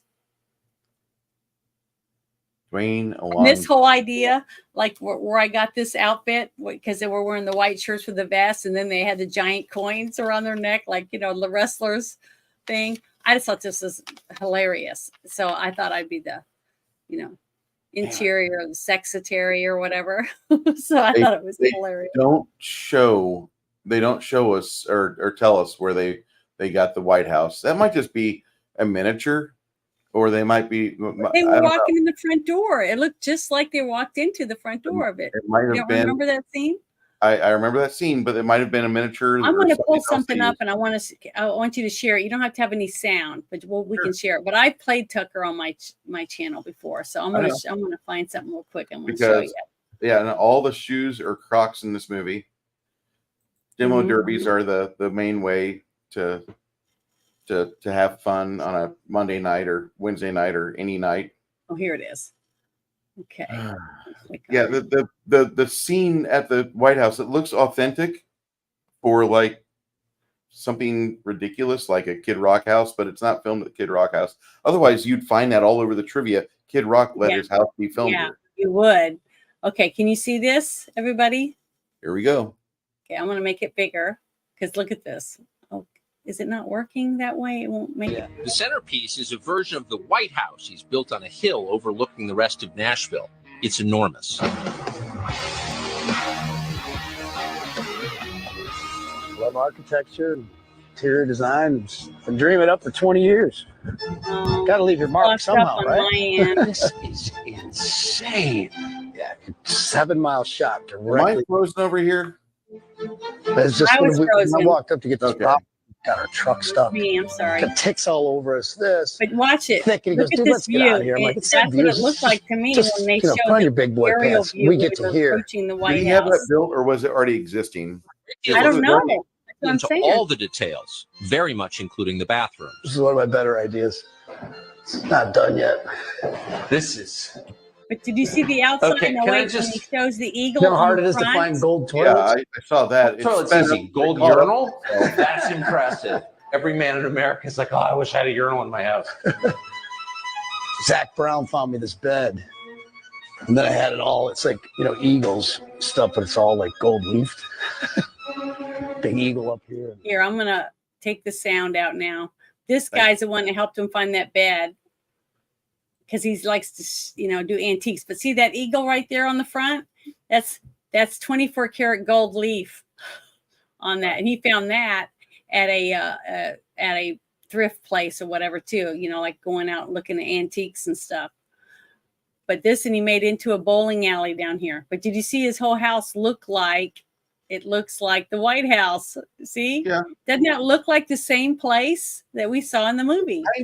Kind of. There's a little bit of difference between there and here. Just little though, very little. But Yeah. maybe he bought the place that they filmed in Texas because he said, why do I need a gun range in my basement when I got 280 acres? Okay, If I think you have anything over 11 acres, you can shoot on your land here.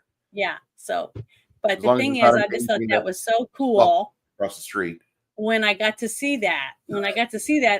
Today in the movie, and I just watched this the other day and posted it on my timeline. I was like, holy shit, is that the same place? Because it was so exciting to see it. And I know Kid Rock's a conservative, so that's what I just assumed. But I have to say that this for this film, like it's just an impressive fucking movie. We're gonna go to the reviews. Start reviews. Okay. All right. So if you want to read that there, our first one is from Plady1. Hello, Plady. How's it going? Been a bit since I saw it, but I wasn't the biggest fan. Thought it was solid clippable moments. Clippable moments. Oh, clippable, sorry. 6.3. That's a pretty good score though, considering. Yeah. There's plenty of films I've not rated a 6.3. Cripple. Oh, I don't know why I said that. I'm so sorry, but It's all right. well, I'm not perfect. Easy 8.5. That's from Papa Cotton, the Cotton Connection friend that we have. Six Nation 31 Kings says. Oh, you can read this one. No, I says 75% to 80% as of now. It aged scarily close to reality. Yeah, that's exactly what I said. Mike Judge has also been a pioneer of wit and commentary of culture. God bless this man, and y'all should see this and his other works. So what's some of his other stuff that he's made? Well, if you've not seen Office Space, that's your first assignment. Oh, besides Office Space. Yeah, everybody's seen that, I think. The entirety of King of the Hill, which is something I'm going to be getting into. Let me see here. I'll I'll let you know here the most important things that Mike Judge has done, according to IMDb, is Beavis and Butthead, Beavis and Butthead Do America, King of the Yeah. Hill, Office Space, and King of the Hill. Yeah. and Idiocracy. However, he's been an executive producer for quite a few things. Okay, Idiocracy was released for wide release in 2006. Animation show. Animation show is something that I believe is a MTV or was an MTV project. He did Tales from the Tour Bus. He was exec producer on some of our Stallions. He did the exec producing for Beavis and Butthead Do the Universe. 2 years ago, he did 24 episodes of Beavis and Butthead and Praise Petey in 2023. Well, I didn't really like Beavis and Butthead. Okay. I knew real guys that acted like that, and I couldn't stand them. Sorry. He also was exec producer for Exploding Kittens this year, which I have the board game or card game Exploding Kittens. I never heard of it. It's not a nice card. It's a card game for assholes. Oh, he was that's part probably of. why I haven't heard of it, because I'm not an asshole. You are a sweetheart. A lot of people do like throw you affections and accreditations quite a bit. He was in before Office Space. There was a producer credit for Peace, Love, and Understanding.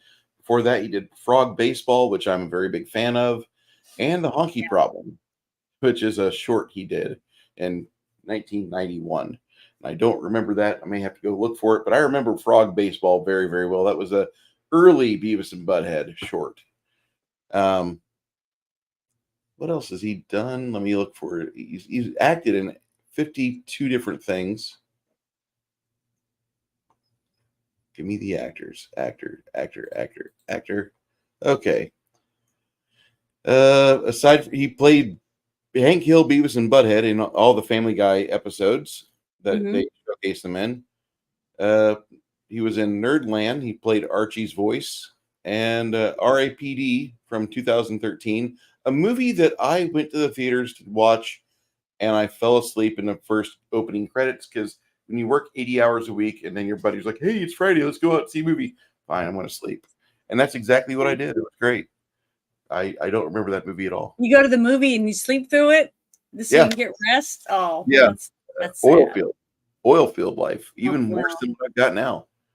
But no. Yeah, my sister Dana lived down in Houston, outside near Galveston, and her husband was working out on the rig out there. So we have Grumpy Old Ninja's chat here. Go ahead and read that, please. Then and now, I give this movie a 9. Yeah, that's pretty good. Yeah, somebody else said something, had one on there. I think it was Crafting Gamer. Did you play his? Let me find Craftings. Where's TCG's at? He said, I didn't realize that what movie this was. Did you read that? Did we read that one yet? Let me find the Crafting Gamer. I gotta do a Control F real quick. All right. Is it high up? Is it far up? Well, I can no, it's like 1, 2, 3, 5 up from my. Okay, there he is. I was on another screen. Didn't realize what movie this was until you mentioned The Wrestler President. I gave this movie a 6 for entertainment, but a 9 for predicting the future. That's a good one. That's a good review on that stat. I gotta like crafting is really on the pulse here. When I first saw this movie, I didn't like it, and the third time I watched it, I got it, and I gave it like a 6.1. And then as time has gone on, this movie has gained a lot of favor from me. I give it an 88. This movie is about as good as a satire that came to fruition, which kind of makes me sad. This movie is about as good as it can get because it just hits on so many notes, and it completely blows me away. He's pretty accurate with his scoring. I like that. One of the things though I wanted to say about it before I forget is on my show, I think you were on the shit show the one time I did it. Remember I showed this stupid robot that they were trying to show, a robot delivering packages. I think it was in California somewhere or something. And people were opening it, breaking it and tearing it open and stealing the packages out of it. Yes. Okay. So when we saw them go into the two coffin-like tanks or whatever you want to call it on the military base, right? And then later on, you see one, it's covered with shit. You know, it's in this guy's apartment. And they built an apartment, okay, with it that high up off the ground. And he didn't even bother to try to pry it open or anything to see what was in this giant weird thing. You know, that I thought that was kind of stupid. And then another one where hers is open out in the street because someone did steal it, I guess, but I guess they couldn't pry it open or something. You know, just little things like that would have been a little better, a little more interesting if they would have gave us a point of view on it. So delivery robots are not the wave of the future. It's so stupid because people can just steal it, just pick it up and walk over it. And you'd think that people would be getting arrested because of it, because isn't it a federal offense to get in people's mailboxes? Yeah, and that's kind of, I don't know if they've got the laws set up where that is exactly how it is, but that's how it should be. Well, and that's why I love those videos. I shared a lot of them. Why did that robot go down the fucking stairs? Like, who the fuck? What idiot at DARPA made that? Because that's this is our future. Remember, they're heading towards our dystopian future. Dumbasses running the world. They're too stupid to do anything. I mean, it's just dumb. How dumb they are. It's getting run over by a train. Jesus. This is our future. And these people are going to procreate. And this is our generational. I don't know where we're going to end up. It's kind of scary. This reminds me, I had a toy when I was a young kid called the Big Track.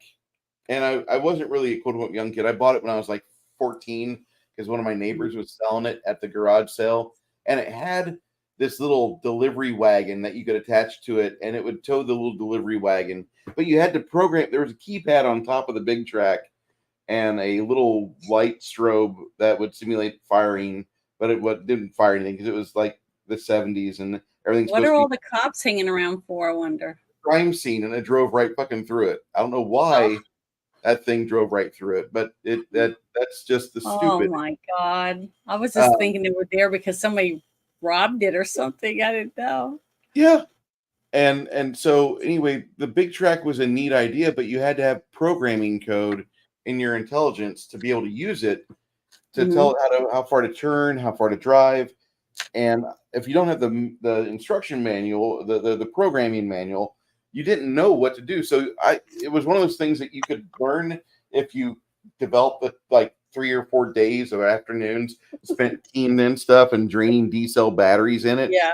But I've turned it on maybe about 7 times, and it's sitting in my basement with my dad's stuff next to my Run Yourself Ragged board game and my Millennium Falcon from 1981.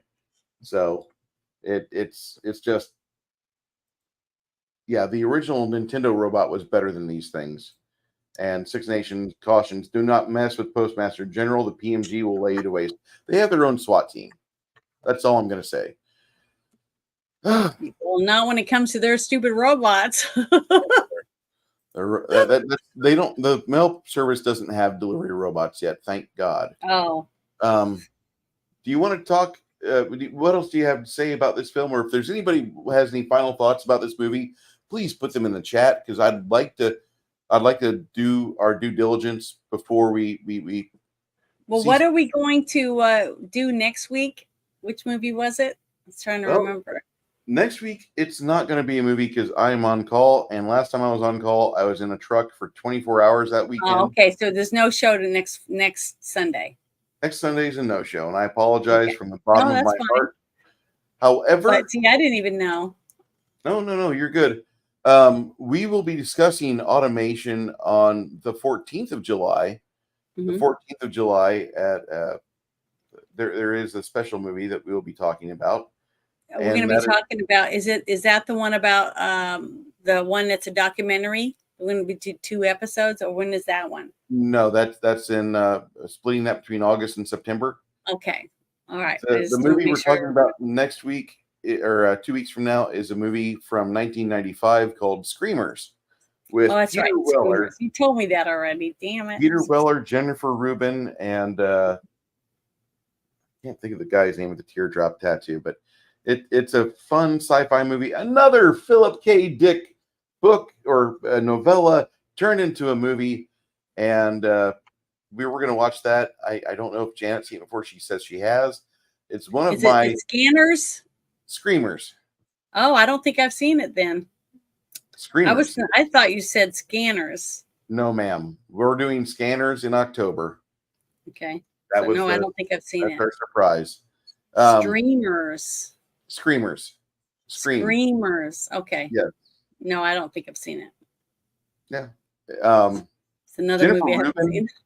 Jennifer Rubin, she's a really talented actress in this movie. Mm-hmm. She does a pretty good job. I'm fairly interested in seeing your reaction to it and just being able to watch it for the 7th time in 2024 because it's one of my more favorite films, and it's one of those movies that has one of the best cliches in sci-fi movies is, oh, they attacked us while we were eating lunch, and this movie does that. Starship Troopers did that, and it just gives me warm feelings inside as a dungeon master when I see things like that. This movie is in my opinion, it's a classic. The story to it holds up well. Anyway, for Idiocracy, Janet, any final thoughts before we part next week? No, I think I pretty much said everything that I could think of. Is that I thought it was funny. I mean, I thought it was entertaining. It was funny. I didn't ever get the feeling that, oh, I can't watch any more of this. It's too stupid or whatever. Now, it was stupid, though. It was very, I'm trying to find the word for it, but I just don't know what word to use. But it was very immature. I'll put it that way. It's for younger people, like college age students, is what I would think that would be more likely to want to indulge. When this movie came out, you would have been prime age to be in college. So right after that miserable childhood of high school and in the early days of marriage, this is kind of in that window. Yeah, you had munchkins running around the house, but you could have been one of those college girls that saw this movie and like, that'll never happen. And now here we are. And this movie is a documentary. And yeah, it is a documentary. I would definitely say that for sure. Mm-hmm. So next week is a bye week. However, the 14th of July, do join us in my Discord. We'll be watching the sci-fi classic known as Screamers from 1995. It's a Peter Weller, Jennifer Rubin film, and one of my fave sci-fi films. I could watch that movie every week and just be happy. I know that sounds stupid, but it's got enough of everything in it that I'll just lay it out right now. I'm going to rate that movie high. Mm-hmm. Okay. Idiocracy has a very special place in my heart. It does for me, and as years have gone on, it's improved very much. Just the fact that it pisses people off. This is in the same category for me as Team America: World Police, which it's not that has aged very well, and that's actually almost like history, a snapshot of the world of 2004. But this Idiocracy is crazy, and I'm so happy I saw it. Janet, thank you for being with me today on this. Oh, you're welcome. It was fun. Thank you for having me to join you to get to watch it. It's been a pleasure every time we turn this on. Chat to Six Nations, 31 Kings, Flady One, The Crafting Gamer, Grumpy Old Ninja Kintaro, to Papa Cotton, to Baby Girl, to everybody. Sort of Poopus Cuber, to the 130 viewers we have, the human ones at least. Yeah. Really appreciate you being here and part of what we have. If you want to connect with me on X, there's the handle right there. Bruce is a nerd. If you have any questions, go ahead, leave them in the commentary. We will talk about those at a later day. And just as just to review, I'm going to see if there's any comments from the last stream we did before we shut this off. The last time we showed a movie that was The Godfather, and the Godfather film. The comments that we got one comment that was kind of suspect, and I think it's because at the start of the film I was kind of bitching about how Disney is not a valid company. They just buy products and they try to make money off products. Rat 2869 Rat 68903 says, "What a weird fucking tangent you went on. You both seem a little old to have such a passionate opinion on Star Wars." And get fucked, ass cheese was my comment back.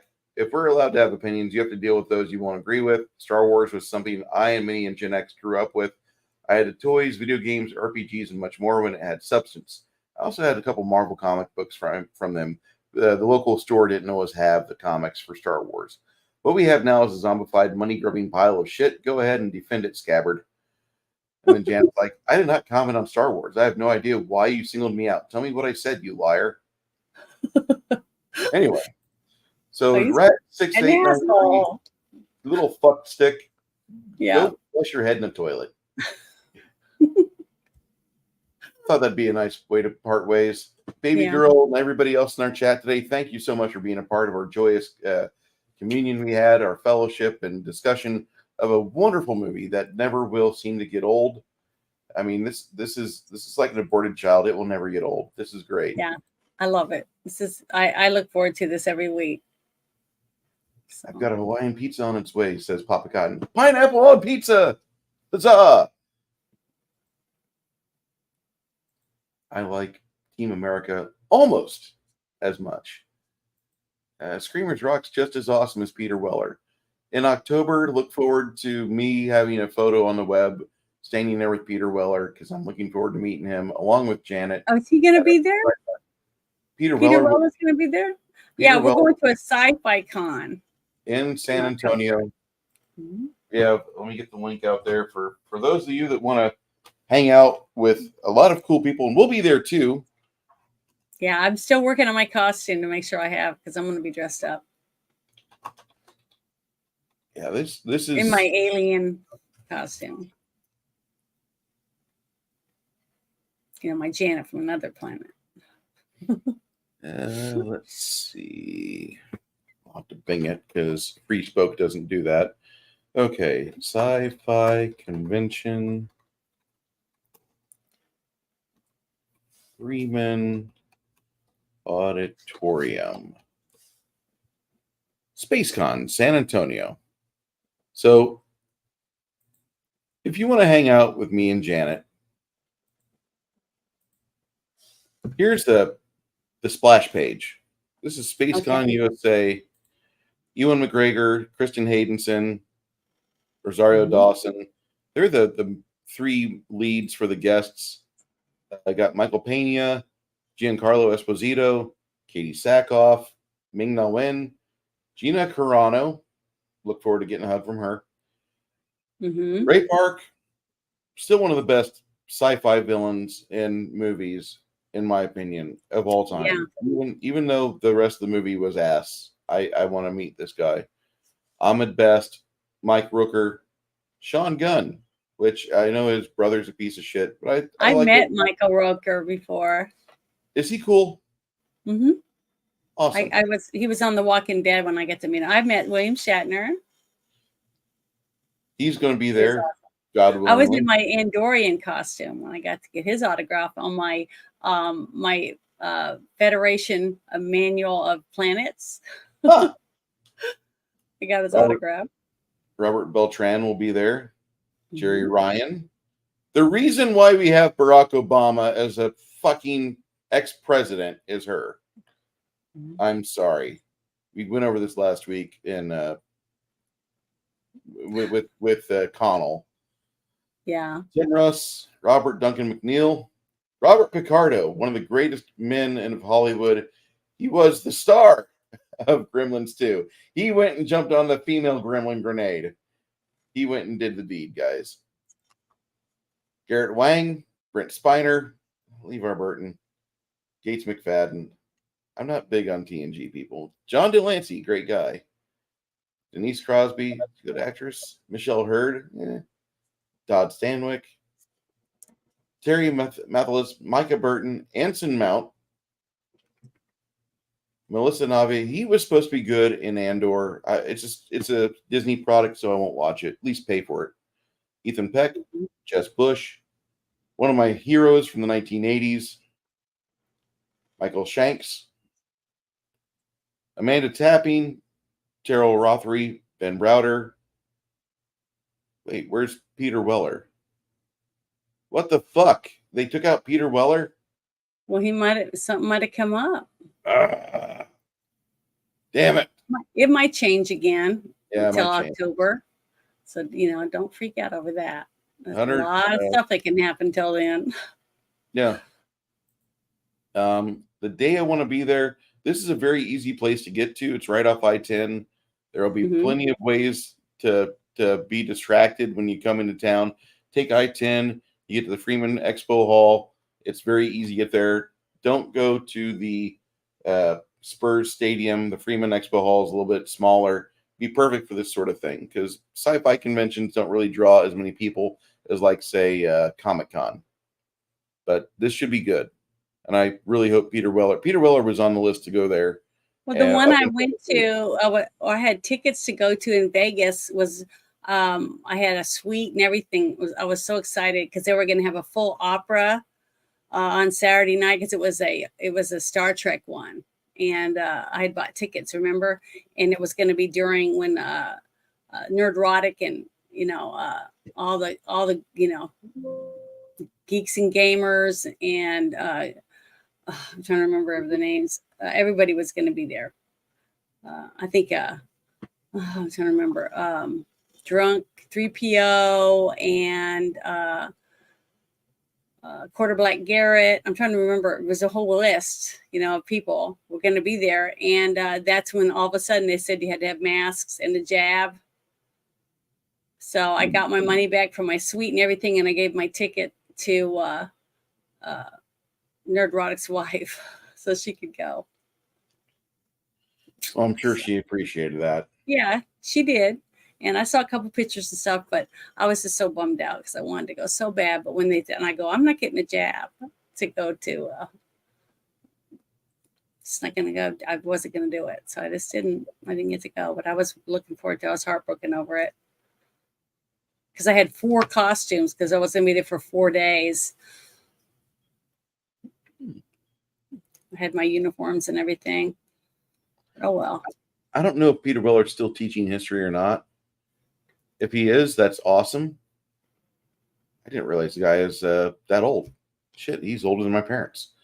Yeah, I saw a picture of C. Thomas Howell.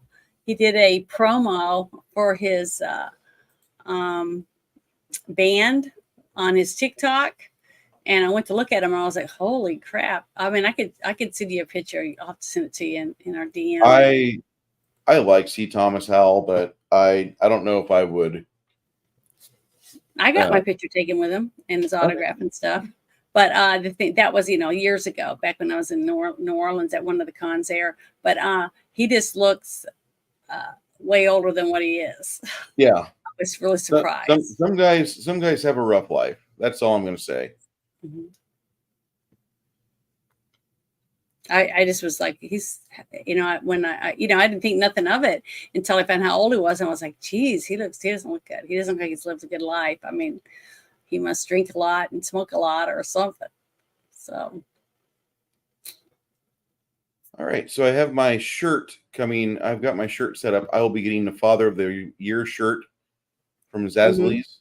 And yeah. Cost me $33. Awesome.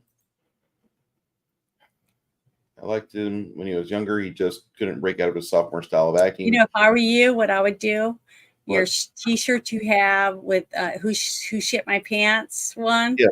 I would fold that up, put it in a Ziploc bag, and take it with you if you ever get to go to a rally and get Trump to autograph it. That's what I would do, because then you could frame it and hang it on the wall. That'd be awesome. That's the kind of shit I would do. You know, I can help it. I think that's stuff like that. The shirt cost $24.95, and then shipping and handling was like $8. Yeah, I have this guy on my desk. It's my little bobblehead, Trumpinator. Yeah. The Trumpinator bobblehead is amazing. All right, so we're gonna wrap it up, everyone. As far as right now, the live streamers that are on YouTube. Mm-hmm. If you're a pop culture person, Valiant Renegade's on. And if you're, Valiant Renegade, I'm going to put the link for Valiant Renegade in chat. Is Mage Musings, is he finished? Mage's Musings? Mm-hmm. Let me see.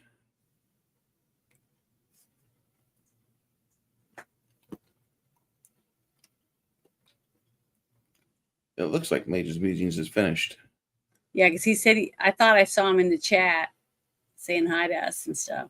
Yeah, he's been here. He did not do a live stream. I don't see him in the local live streams. He did a stream 6 hours ago with Elfbait. Oh, that must have been when he was, because I had went to the gym and everything early this morning. So I was like, it had a huge storm that was coming through. So I was worried my internet was going to go. That's probably why it was not very good during the movie, because we had a big storm. Yeah. Here's a link for Valiant Renegade. Tombi. I don't know who Tombi is. Sorry about that. If you want a Hawk Toucan shirt, I just saw this. Hawk Tua? Hawk Tua. There's a new shirt from Bunker Branding, and Silly Geese makes a shirt. If you like Brandon and Eli, they have a new shirt for the Hawk Tua, and that girl was recently on a stage somewhere with a country star. I don't know which one. Oh, he found that the Hawk Tua girl was there, and he's like, I wonder if she'll spit on my thing. She got up on stage and started singing with him. Oh, okay, that's great. So from Silly Geese is Donut Operator and Eli Double Tap, but price for that's between $29.95 and $34.45. 100% ring spun cotton. Looks like it's pretty good. Mm-hmm. It does not have any craziness to it. They do have a Bunker Branding shirt subscription service. I don't know. I might try to get with these guys, and whenever I decide I want to do merch, because I have a very small channel, I might just go through them. They're just up the road from me. Literally. Well, if you want to do koozies and mugs and things like that, I have a friend that lives in Arizona. That's what she does. You can give me your I can give her your information. Okay. That'd be fine. I'm sure she'll give you a good deal. And then you can just have her stuff on there, and she'll I don't know how you set the money up, because I've never done anything like that before, but yeah, however that works. Very true. When y'all become major interweb celebs, get Mage's Musings be your Gary Owens doing narration. He has a silky smooth voice. I do love Mage's Musings voice is amazing. Sean is very talented. Yep. Yeah. And so was his mother. His mother's talented too. She's very crafty. Hawk Tua has made over $100,000 off of her silly internet. It's amazing. Yeah. Okay, see, you can become an overnight sensation on internet. Yeah. And that's just all there is to it. I mean, you might have say the right thing at the right time. You say the right thing at the right time. You make people laugh, like she made me laugh. She made a lot of people laugh. And she did it. it wasn't a planned thing, and that's what makes it even funnier. Is that she was just asked a question and she thought of something funny and said it, and it's made her an overnight sensation.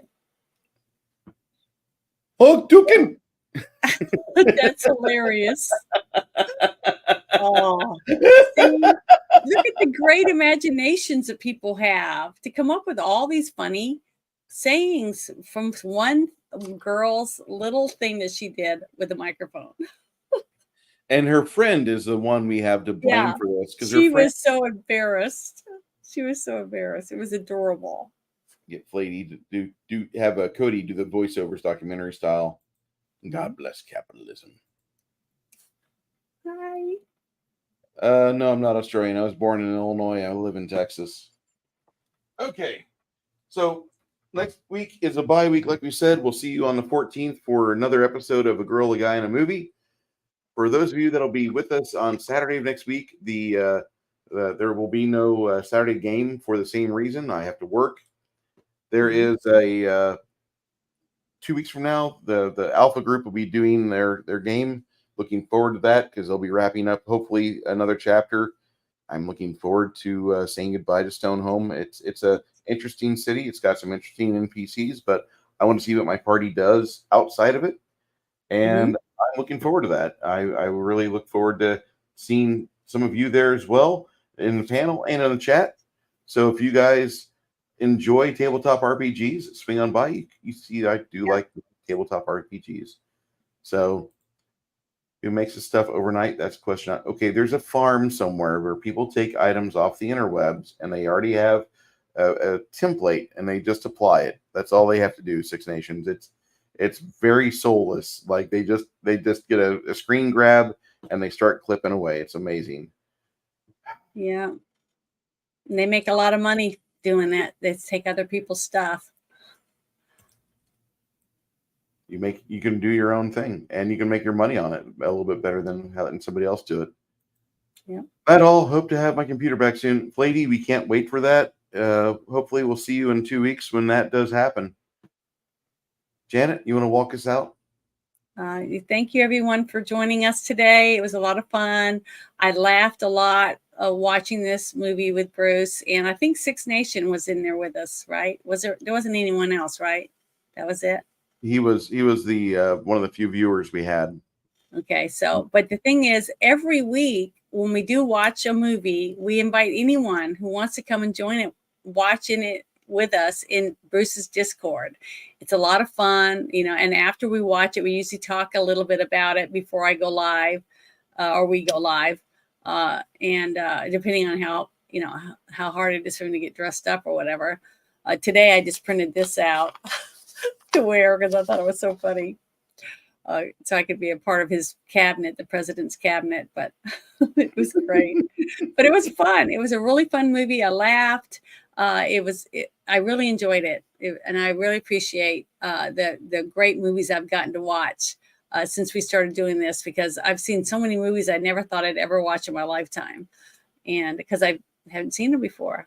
And some of them have been really, really good. Like Cutthroat Island was an excellent movie, even though I'd never heard of it. And I wouldn't have watched it because I was told it was a box office bomb, and it ended up being a secret gem, but bomb because they were so far in debt before they even started making the movie, the company. So that's why it lost so much money. But thank you guys, because without you guys, we wouldn't even have a show. So I really appreciate you guys showing up and supporting us. That's it. That's all I have to say. All right. Good night, everyone. Bye.